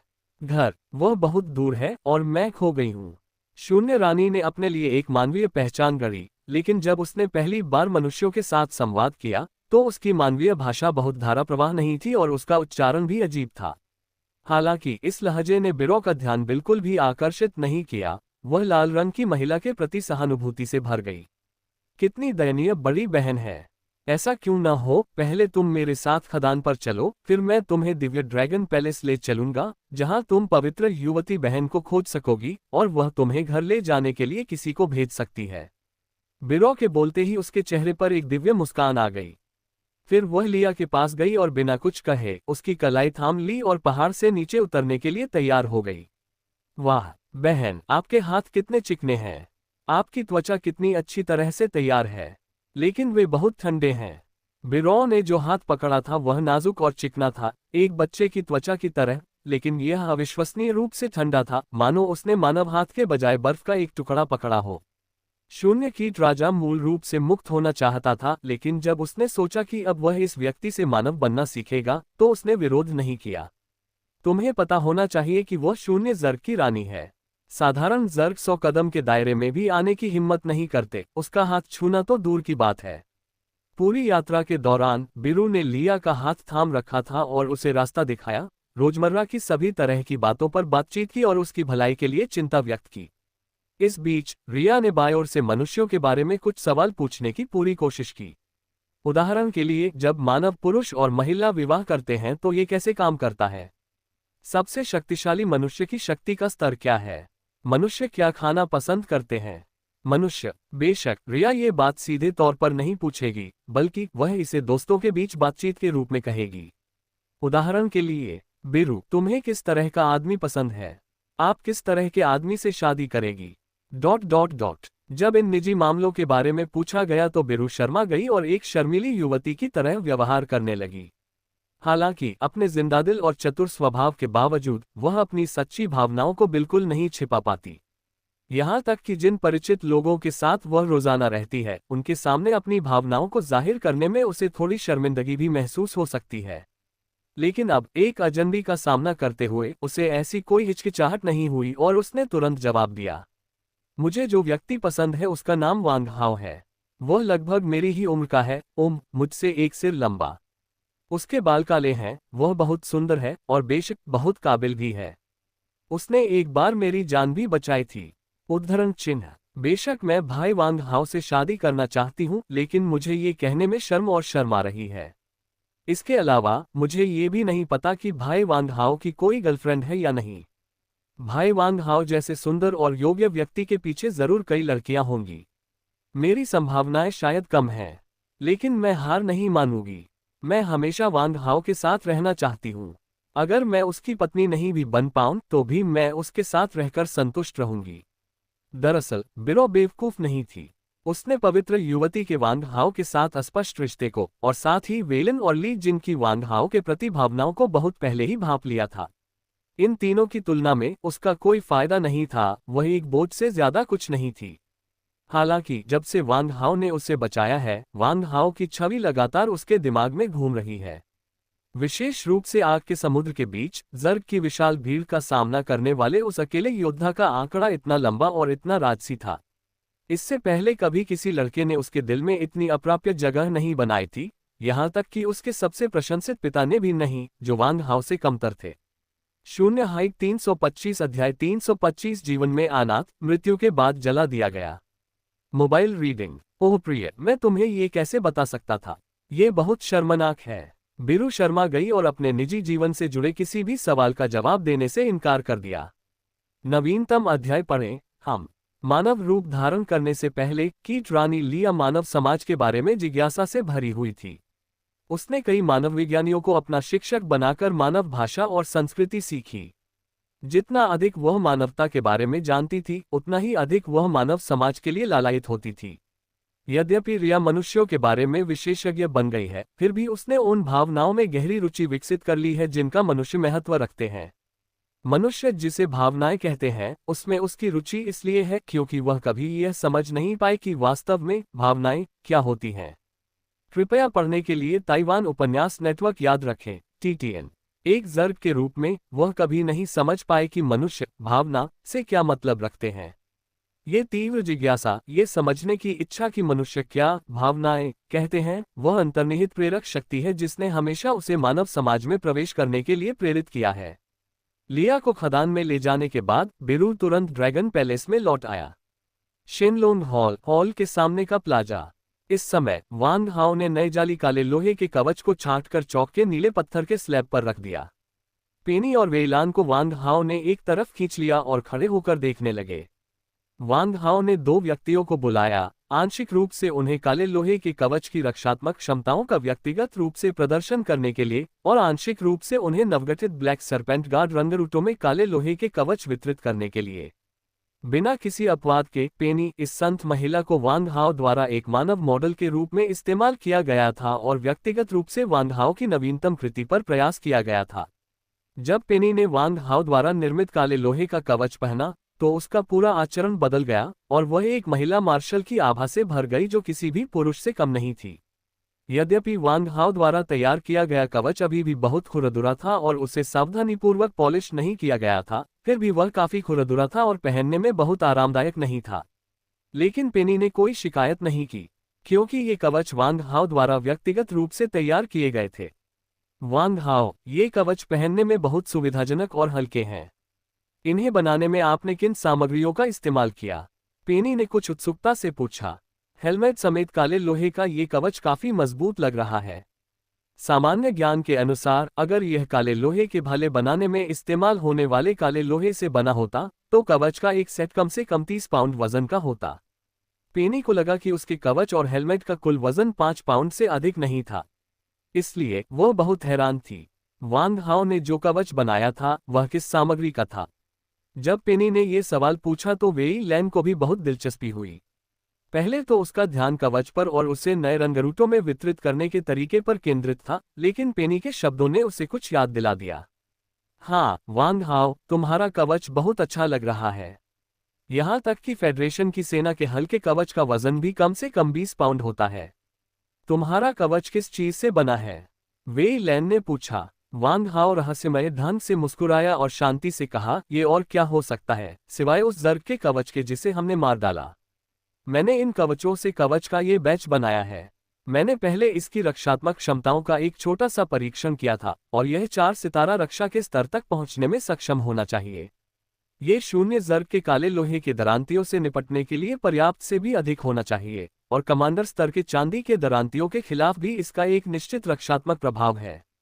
हालांकि शिनलोन पीक वैली के तल पर मैंने जितने कीट पतंगों के शव एकत्र किए थे उनकी संख्या सीमित थी, इसलिए सभी सामग्रियां केवल 300,000 सेटों को परिष्कृत करने के लिए पर्याप्त थीं।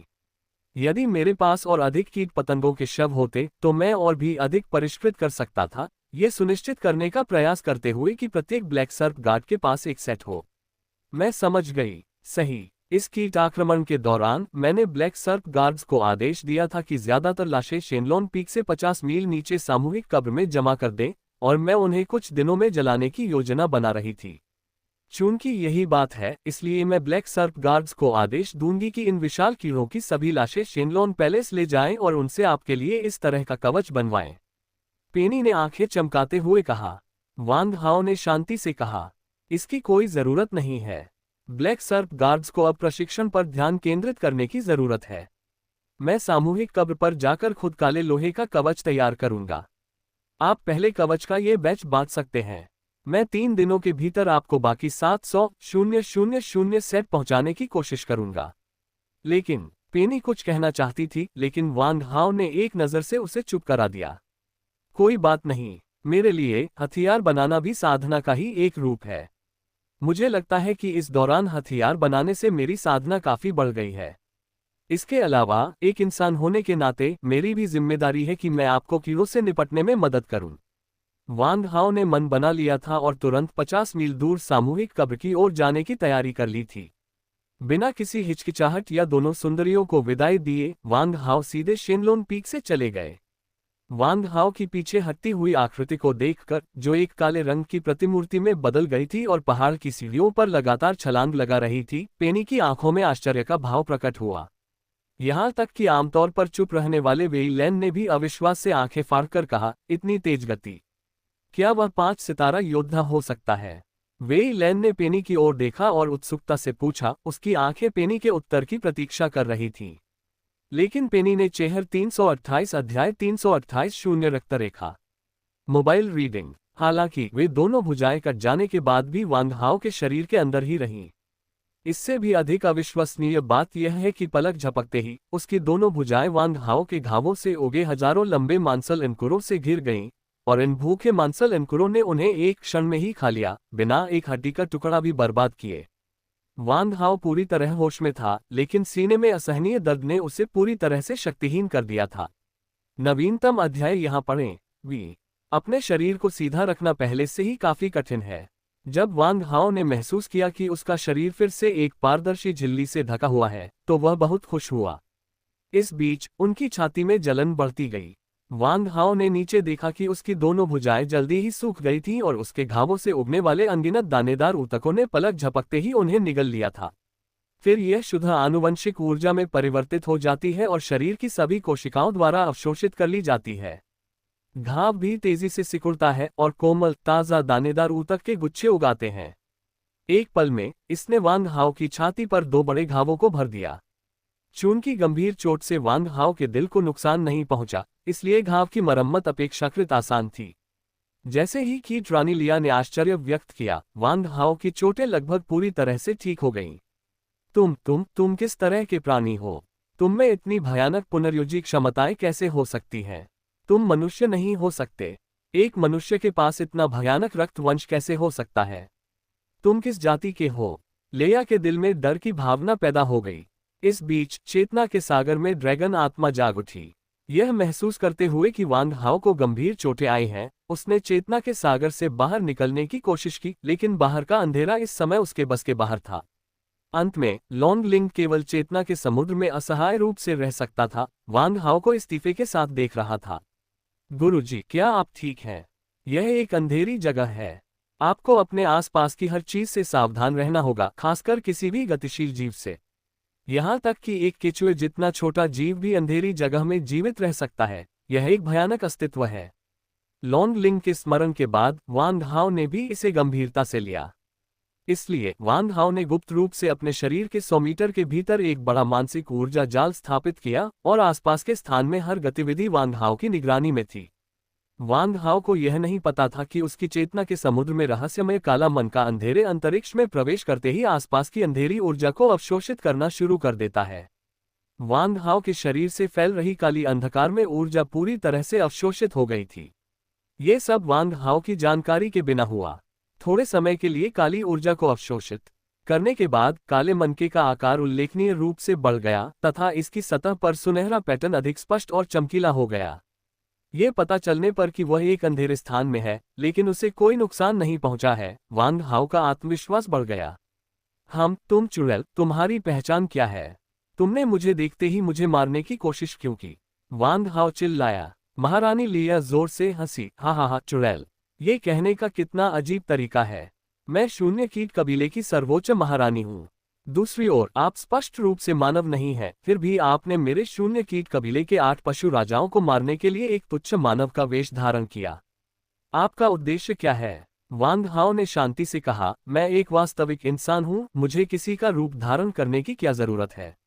जहां तक आपके 8 अधीनस्थों की बात है, वे सभी मुझे देखते ही मार डालना चाहते थे, लेकिन वे इतने परास्त थे कि मैंने उन्हें मार डाला।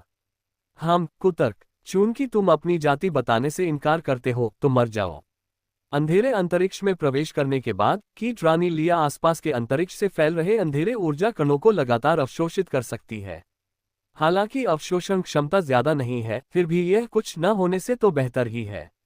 दोनों कटी हुई भुजाएं भी भारी मात्रा में डार्क एनर्जी का उपभोग करने के बाद तुरंत पुनः जुड़ गईं। हालांकि शिन शेन की भुजाएं बहुत काली हो गईं, जिससे उसकी मूल गोरी और कोमल त्वचा के साथ एक विपरीत स्थिति पैदा हो गई। चेतना के समुद्र में ड्रैगन आत्मा लड़ाई में शामिल होना चाहती थी, लेकिन वह अंधेरे स्थान में जीवित नहीं रह सकती थी, इसलिए उसे वांग हाओ के शरीर को पोषण देने के लिए अपने ड्रैगन रक्त का सेवन करना पड़ा। हालांकि वांग हाओ शांत और संयमित रहा। रहस्यमयी झिल्ली की सुरक्षा से उसे कुछ राहत महसूस हुई। जहां तक इस बात का सवाल है कि क्या ये रहस्यमयी झिल्ली किसी पशु राजा स्तर के प्राणी के प्रहार को झेल सकती है, वांग हाओ इसकी गारंटी नहीं दे सकता था, लेकिन ये कम से कम उसे कुछ समय के लिए अंधेरे अंतरिक्ष में जीवित रहने की अनुमति दे सकता था। वांग हाओ के लिए इतना ही काफी है। वांग हाओ के हाथ में पहले से ही दानव ब्लेड सीलिंग थ्रोट था और वह किसी भी क्षण अपने ब्लैक फ्लेम सरपेंट क्लोन को बुलाने के लिए तैयार था। लेकिन वांग हाओ का असली तुरुप का पत्ता तो स्पिरिट सीलिंग कस था। शून्य कीट राजा की ताकत 8वें रैंक के आसपास है, जो उस चालाक पुराने ड्रैगन एओबुआंग से बहुत कमजोर है। उस बूढ़े अमर वरिष्ठ के अनुसार वांग हाओ ने एओबुआंग को तब सील कर दिया था जब वह आत्मा शक्ति के केवल 5वें स्तर पर था। अब जब वांग हाओ 7वें स्तर पर पहुंच गया है, तो इस 8वें स्तर के कीट राजा को सील करना उसके लिए पर्याप्त से अधिक होना चाहिए। वांग हाओ को केवल इस बात की चिंता थी कि यह स्पिरिट सीलिंग तकनीक केवल आत्माओं पर ही काम करती है। शरीर को सील किया जा सकता है, लेकिन यदि उसकी सुरक्षा के लिए कोई भौतिक आवरण हो, तो मुझे आश्चर्य है कि क्या वह तब भी प्रभावी होगा। हालांकि इस समय वांग हाओ के पास पुराने अमर वरिष्ठ से फिर से पूछने का कोई मौका नहीं था। एक पल में वांग हाओ को मंत्र का जाप करने की विधि याद आ गई और वह किसी भी समय शून्य कीट राजा पर इसका उपयोग करने के लिए तैयार हो गया। शून्य टेलीपोर्टेशन। जैसे ही वांग हाओ घातक प्रहार करने के लिए पूरी तरह तैयार था, कीट रानी लिया एक पल में उसकी दृष्टि से गायब हो गई। शून्य जर्ग के शासक के रूप में शून्य रक्त वाले एक जर्ग शासक रिया के पास यह अत्यंत दुर्लभ शून्य रक्त रेखा है। ये वंश प्राचीन शून्य पवित्र पशु जाति से विरासत में मिला है और अनंत शून्य को पार करने की उच्च स्तरीय स्थानिक प्रतिभा रखता है। हालांकि अब यह एक जर्ग है, लेकिन इसका शून्य वंश बेहद पतला है। हालांकि जानवर राजा स्तर पर पैतृक रक्तरेखा के विकास की डिग्री सामान्य कीटों की तुलना में बहुत अधिक है। उस समय वांग हाओ के भौतिक शरीर को जानवर राजा कास्की द्वारा एक ही चाल में नष्ट कर दिया गया था, जिसके पास डार्क एनर्जी रक्तरेखा थी, लेकिन उसने संयोग से डार्क एनर्जी का एक अंश भी प्राप्त किया था। शून्य कीट राजा अब जानवर राजा के स्तर पर है और इसकी रक्त रेखा और अंधेरे ऊर्जा रक्त रेखा प्रतिभाएं कास्की से भी ऊपर हैं। शून्य टेलीपोर्टेशन शून्य को पार करने की एक अनोखी क्षमता है जो प्राचीन शून्य पवित्र जानवर कबीले से विरासत में मिली है। अपना लक्ष्य खो देने के बाद वांग हाओ तुरंत हाई अलर्ट पर आ गया। वह अब एक ऐसे अंधेरे स्थान में था जहां उसके चारों ओर का सारा प्रकाश अस्त व्यस्त था और समय और स्थान की अवधारणाएं वास्तविक ब्रह्मांड से बहुत अलग थीं। इसलिए वांग हाओ ऐसे वातावरण में अपनी राक्षसी आंख का उपयोग नहीं कर सकता था। इसी प्रकार मानसिक ऊर्जा नेटवर्क द्वारा स्थापित संवेदी नेटवर्क दृष्टि से अधिक स्पष्ट और प्रभावी होता है। अचानक वांग हाओ को अपने सिर से 5 मीटर ऊपर एक हल्की ऊर्जा प्रतिक्रिया का एहसास हुआ। इस तरह से वांग हाओ ने एक कमजोर ऊर्जा द्वारा विकीर्ण किए जाने के बाद मानसिक ऊर्जा नेटवर्क पर कब्जा कर लिया। वांग हाओ तुरंत सतर्क हो गए और तुरंत पीछे हटकर जवाब दिया, स्वूश टिल्ड। अगले ही क्षण वांग हाओ के हिलते ही बास्केटबॉल के आकार की एक काली ऊर्जा की गेंद अचानक उसके सिर के ऊपर प्रकट हुई, जिसे उसने अभी अभी महसूस किया था, और वह तेजी से नीचे की ओर उतर रही थी। ये पुस्तक पिन और शूएट नेट से ली गई है। 329 अध्याय 329 लिटिल रेड बीस्ट किंग की ओर बढ़ता है। Mobile reading. ये डार्क एनर्जी का गोला तुरंत फट गया।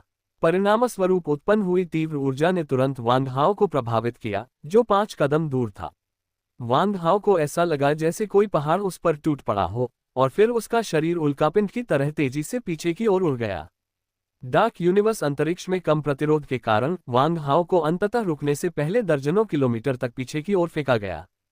हालांकि वांग हाओ की छाती पर उस अपार बल को सहने के बाद भी कोई बाहरी क्षति नहीं दिखाई दी, लेकिन उसके आंतरिक अंग और शरीर की हर कोशिका काली ऊर्जा के प्रचंड ज्वार में बह गई थी। नवीनतम अध्यायों के लिए कृपया देखें साहित्य निर्माण। कृपया सबसे पूर्ण और सबसे तेज अपडेट होने वाले उपन्यासों के लिए पिन प्रतिशत शू वैंक खोजें। ऊर्जा विस्फोट के झटकों ने वांग हाओ को लगभग मार डाला। हालांकि वांग हाओ के रक्त के पुनर्जनन के समय उनके कोशिका नाभिक में पहले से ही गुप्त ऊर्जा का अंश समाहित हो चुका था, जिसके कारण कोशिका नाभिक में जीन श्रृंखला में परिवर्तन हो गया, जिससे वह गुप्त ऊर्जा के आक्रमण के अनुकूल हो गया। यहाँ तक कि वांग हाओ की कोशिकाओं में मौजूद माइटोकॉन्ड्रिया में भी अल्प मात्रा में डार्क एनर्जी को अवशोषित करने की क्षमता है। हालांकि ये क्षमता आणविक और कोशिकीय स्तर पर छिपी हुई है और इसे सुपर पावर इलेक्ट्रॉन माइक्रोस्कोप से भी देख पाना मुश्किल है। ये तो बताने की आवश्यकता ही नहीं कि वांग हाओ स्वयं भी इसे महसूस कर सकते थे। हालांकि ये तथ्य कि वांग हाओ की उस समय मृत्यु नहीं हुई, ये साबित करता है कि कुछ गड़बड़ है। इसके अलावा वांग हाओ की चोटें तेजी से ठीक हो रही हैं। आसपास के स्थान द्वारा अवशोषित की गई डार्क ऊर्जा नव मरम्मत की गई कोशिकाओं में मिल गई, जिसके कारण वांग हाओ की कोशिकाओं में निहित डार्क ऊर्जा का मूल्य धीरे धीरे अगोचर रूप से बढ़ने लगा। इस हमले ने न केवल वांग हाओ को प्रभावित किया, बल्कि जियो होन को भी जगा दिया, जो अभी भी वांग हाओ की चेतना के समुद्र में निष्क्रिय था। लॉन्ग लिंग के मूल अनुमान के अनुसार इस छोटे से जीव को जागने में कम से कम 3 से 5 साल लगेंगे। हालांकि जब से वांग हाओ ने अंधेरे अंतरिक्ष में प्रवेश किया है, तब से छोटे लड़के के जीवन में उतार चढ़ाव असामान्य रूप से तीव्र हो गए हैं। इसके अलावा जिस दर से डार्क एनर्जी अवशोषित होती है वह अविश्वसनीय गति से तेजी से बढ़ रही है। इसका शरीर, जो मूलतः माणिक्य क्रिस्टल जैसा था, तेजी से काली ऊर्जा को अवशोषित करने के बाद गहरे लाल रंग में बदल गया और रंग लगातार गहरा होता गया, यहाँ तक कि यह गहरे काले रंग की ओर भी मुड़ गया। अभी अभी वांग हाओ पर डार्क एनर्जी के ज्वार की सीधी मार पड़ने के बाद भारी मात्रा में डार्क एनर्जी तुरंत उसकी चेतना के सागर में समा गई और जियो होंग द्वारा अवशोषित कर ली गई। कई महीनों की नींद के बाद जियो होंग आखिरकार जाग गया। जागने पर जियाओ होंग ने तेज कर्कश ध्वनि निकाली, क्योंकि उसकी सतह पर गहरे लाल क्रिस्टल अनगिनत टुकड़ों में बिखर गए, जो फिर रेत के अनगिनत लाल कणों की तरह गिर गए। गहरे लाल क्रिस्टल की बाहरी परत को हटाने के बाद आंतरिक क्रिस्टल एक काले नीलम के रूप में प्रकट होता है, जो ग्रेफाइट की तरह काला होता है और अद्भुत चमक के साथ चमकता है। उसकी गहरी लाल आंखों को छोड़कर उसका पूरा शरीर पूरी तरह काला था। भाई वांग हाओ, आप वहां आराम से बैठिए, मैं इस बुरे आदमी का ख्याल रखूंगा। लिटिल रेड अंतरिक्ष को चीरता हुआ कीट रानी लिया के सामने प्रकट हुआ। उसका आकार तेजी से बढ़कर 100 मीटर ऊंचा हो गया। उससे विस्मयकारी आभा फैल रही थी। वह आभा पूरी तरह से कीट रानी लिया पर केंद्रित थी और उसके पीछे वांग हाओ बिल्कुल भी प्रभावित नहीं हुआ। उस पल कीट रानी लिया को ऐसा लगा जैसे उसके पूरे शरीर पर किसी प्रचंड बाढ़ जैसी शक्तिशाली ऊर्जा का प्रहार हुआ हो। उसका शरीर पत्ते पर तैरती चींटी जैसा था और उसे किसी भी क्षण इस भयानक ऊर्जा से अभिभूत होने का खतरा था। उसे और भी अधिक भयभीत करने वाली बात यह थी कि उसके सामने खड़ा अज्ञात भयानक राक्षस भी उसी रक्ताभा को उत्सर्जित कर रहा था, लेकिन ये स्पष्ट था कि इस काले राक्षस द्वारा उत्सर्जित रक्ताभा उसकी रक्ताभा से कहीं अधिक उन्नत थी। क्या ये कैसा राक्षस है? यह मेरे पूर्वजों के वंश पर कैसे आ सकता है? असंभव। तुम किस प्रजाति के हो? कीट रानी लिया इस वंश के दबाव से खून खांसने लगी, कांप उठी और अनायास ही जमीन पर गिर पड़ी। उसके सामने खड़ा काला राक्षस उससे भी ज्यादा ताकतवर था, जो अभी जानवर राजा के शुरुआती स्तर पर ही था। और भी भयानक बात यह थी कि उसके शरीर से निकलने वाली रक्ताभा का स्तर उससे कहीं ज्यादा था। यदि उसकी रक्तरेखा छिपकली जैसी है तो उसके सामने वाला काला विशालकाय जानवर एक प्राचीन टायरानोसॉरस रेक्स है। तुम बुरे लोग भाई वांग हाओ को मत धमकाओ। जो भी बुरे लोग भाई वांग हाओ को धमकाते हैं उन्हें मर जाना चाहिए।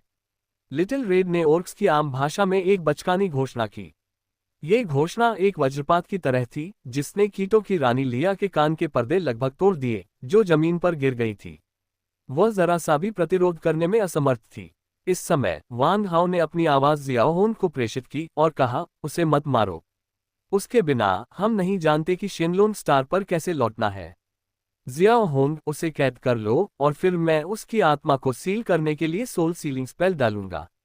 ठीक है भाई। जैसे ही उसने यह बात कही, लिटिल रेड ने अपना मुंह खोला और काले तरल पदार्थ की एक बड़ी गेंद थूक दी, जिसने तुरंत की रानी लिया को ढक लिया, जो जमीन पर गिर गई और हिलने में असमर्थ हो गई। इसके बाद ये काला तरल पदार्थ तेजी से जमकर 5 मीटर व्यास वाले काले क्रिस्टल में बदल गया। इस बीच शून्य की रानी लिया का तारांकन पूरी तरह से इस काले क्रिस्टल के भीतर कैद था। यह क्या चीज है? मैं हिल नहीं सकता। मेरी ऊर्जा तेजी से खत्म हो रही है। हे भगवान, मुझे जाने दो। मुझे बाहर निकालो। उद्धरण चिन्ह। कीट रानी लिया जोर से चिल्लाए और उसे ये देखकर आश्चर्य हुआ कि उसके शरीर की सारी ऊर्जा उसके शरीर को ढांक के काले क्रिस्टल द्वारा तेजी से अवशोषित की जा रही थी। पलक झपकते ही उसके शरीर की सारी काली ऊर्जा निगल ली गई। उसका पूरा शरीर अत्यंत कमजोर हो गया है। ऐसा अनुमान है कि अब रसोई के चाकू से 5 वर्ष का बच्चा भी उसे आसानी से मार सकता है। ये देखकर वांग हाओ को अचानक एहसास हुआ कि क्या हो रहा है और उसने जियाओ होन की ओर मुस्कुराते हुए कहा, तुम जानवर राजा के स्तर तक आगे बढ़ गए हो। यह अद्भुत है। हाँ भाई वांग हाओ, बड़ी मात्रा में अंधेरी ऊर्जा को अवशोषित करने के बाद मेरी पैतृक रक्त रेखा को बहाल कर दिया गया। इस प्रकार मुझे जानवर राजा के स्तर पर आगे बढ़ाया गया। नतीजतन मेरी आंतरिक मरम्मत की गति तेज हो गई है। ये पता चला है कि हमारा शून्य बिल खोदने वाला जानवर कबीला प्राचीन ब्रह्मांड की चरम जाति शून्य पवित्र जानवर कबीले का प्रत्यक्ष वंशज है। इसलिए अंधेरे स्थान में चोटों को ठीक करने की मेरी गति तेज है और मेरी साधना की गति भी बढ़ गई है। वांग हाओ जियो होन को फिर से जागते और आगे बढ़ते देखकर बहुत खुश हुआ, जिससे उस पर और भी अधिक दबाव महसूस हुआ। अब मैं इस कीट राजा को दबाने के लिए स्पिरिट सीलिंग तकनीक का इस्तेमाल करने जा रहा हूं। लिटिल रेड, तुम मेरे साथ रहो और मेरी रक्षा करो। उल्कापिंडों और इधर उधर भागते विदेशी जीवों को मेरे पास मत आने देना। ठीक है, चिंता मत करो भाई, जियाओ होंग तुम्हारी रक्षा करेगा। अब जब जियाओ होंग जाग गई है तो उसकी बुद्धि में स्पष्ट रूप से सुधार हुआ है और वह वांग हाओ के साथ ज्यादा सहजता से संवाद कर सकती है। वांग हाओ के निर्देश पर वह उसकी सावधानीपूर्वक रक्षा करने लगी। इसके बाद वांग हाओ ने स्पिरिट सीलिंग तकनीक का पालन किया तथा अपनी आत्मा की शक्ति का उपयोग करते हुए शून्य में एक ताबीज बनाया। इस ताबीज में 9 नेस्टेड परतें हैं जिन्हें ताकत के स्तर के अनुसार उन्नत किया जा सकता है। वांग हाओ के वर्तमान आत्मा स्तर के साथ वह मुश्किल से घोंसले की 7 परतों का रेखाचित्र बना सकता है। 7 परत वाले इस मंत्र में 252 रून रेखाएं हैं। साधारण रून उत्कीर्णन के विपरीत आत्मा रून को चित्रित करना बहुत अधिक जटिल है। बेशक खपत की गई ऊर्जा भी भिन्न होती है। रूनों को मानसिक ऊर्जा से निर्देशित या खींचा जाता है तथा उत्कीर्ण होने के बाद संपूर्ण रून आदिम शक्ति का उपभोग करता है। दूसरी ओर तावीज आत्मा की ऊर्जा को अपनी रेखाओं के रूप में उपयोग करते हैं, आत्मा की ऊर्जा का उपभोग करते हैं तथा उन आत्माओं से निपटते हैं जिनका कोई भौतिक रूप नहीं होता। ये पुस्तक पिन और शूएट नेट से ली गई है। 330 अध्याय 330 कीट राजा को कैद करना। Mobile reading. जल्द ही वांग हाओ ने अपनी मानसिक शक्ति का उपयोग करके आत्मा ऊर्जा के एक कण को नियंत्रित किया और शून्य में एक बुनियादी ताबीज की रूपरेखा तैयार की। फिर इस आधार पर परतें और रूपरेखा जोड़ना जारी रखें। कृपया याद रखें कि ताइवान नोवेल नेटवर्क के पास एक पूर्ण लाइब्रेरी है।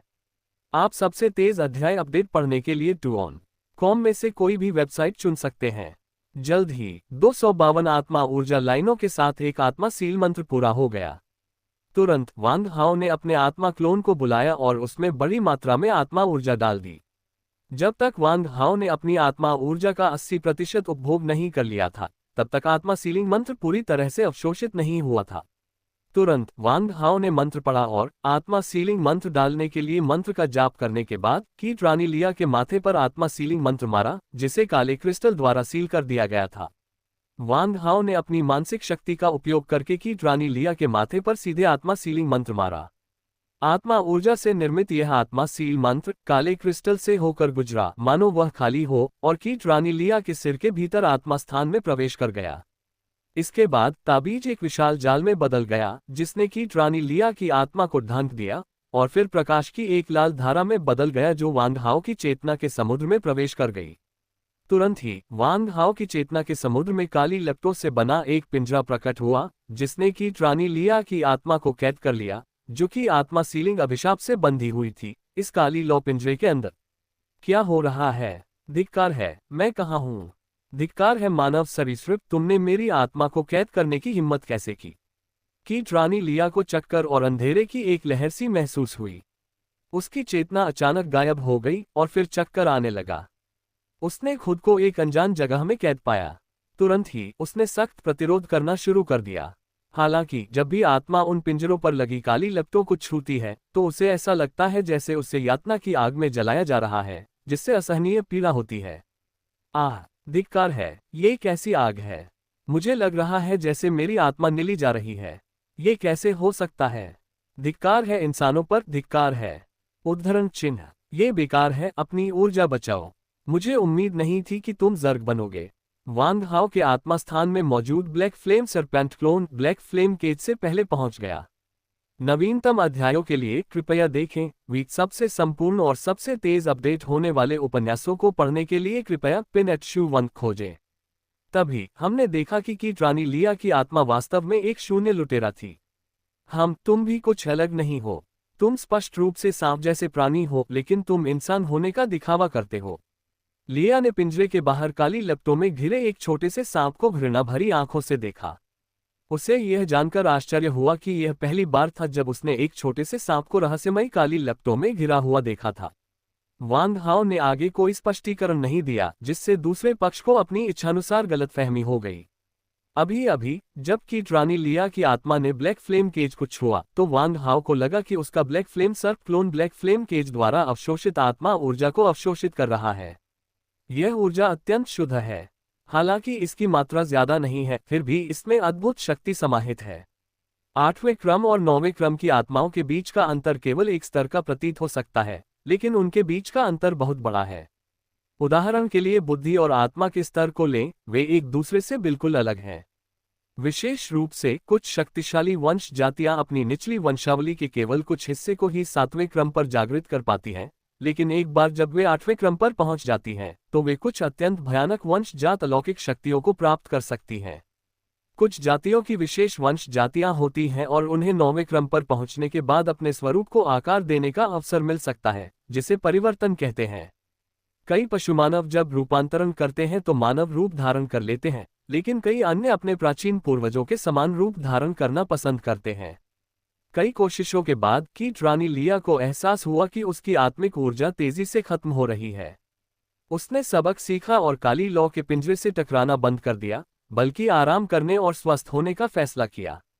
अरे तुम शापित सरीसृप, मुझे अब छोड़ दो, अन्यथा मैं अपने भागने पर तुम पर 1000 गुना अधिक प्रहार करूंगा और तुम्हें दुनिया की सबसे दर्दनाक सजाएं भुगतने दूंगा। कीट रानी लिया ने कुछ धारावाहिकों से सीखी हुई अजीबोगरीब पंक्तियों का प्रयोग करते हुए वांग हाओ के आत्मा क्लोन को धमकी दी। काली ज्वाला सर्प क्लोन ने अचानक अपना मुंह खोला और मुंह में काली ज्वाला उगल दी। काली ज्वाला का गोला कीट रानी लिया पर गिरा और तुरंत उसकी आत्मा को जलाने लगा। ये कैसी आग है? ये सचमुच मेरी आत्मा को जला सकती है। धिक्कार है, रुक जाओ, इसे अभी रोको। आह, मैंने अपनी आत्मा का 10% खो दिया है। धिक्कार है, इसे अभी रोको। कीट रानी लिया दर्द से चिल्ला उठी, उसकी आत्मा में जलन की पीड़ा उससे भी लाख गुना अधिक तीव्र थी। इस प्रकार का दर्द जो आत्मा तक पहुंचता है, वह संसार की किसी भी कठोर सजा से अधिक पीड़ादायक होता है। यहाँ तक कि लिया के लिए भी, जो एक जानवर राजा थी, उसकी आत्मा को काली लपटों द्वारा जला दिए जाने के बाद भयानक दर्द असहनीय था। जब वांग हाओ को पता चला कि उसकी आत्मा की काली लपटों में ऐसी शक्ति है, तो वह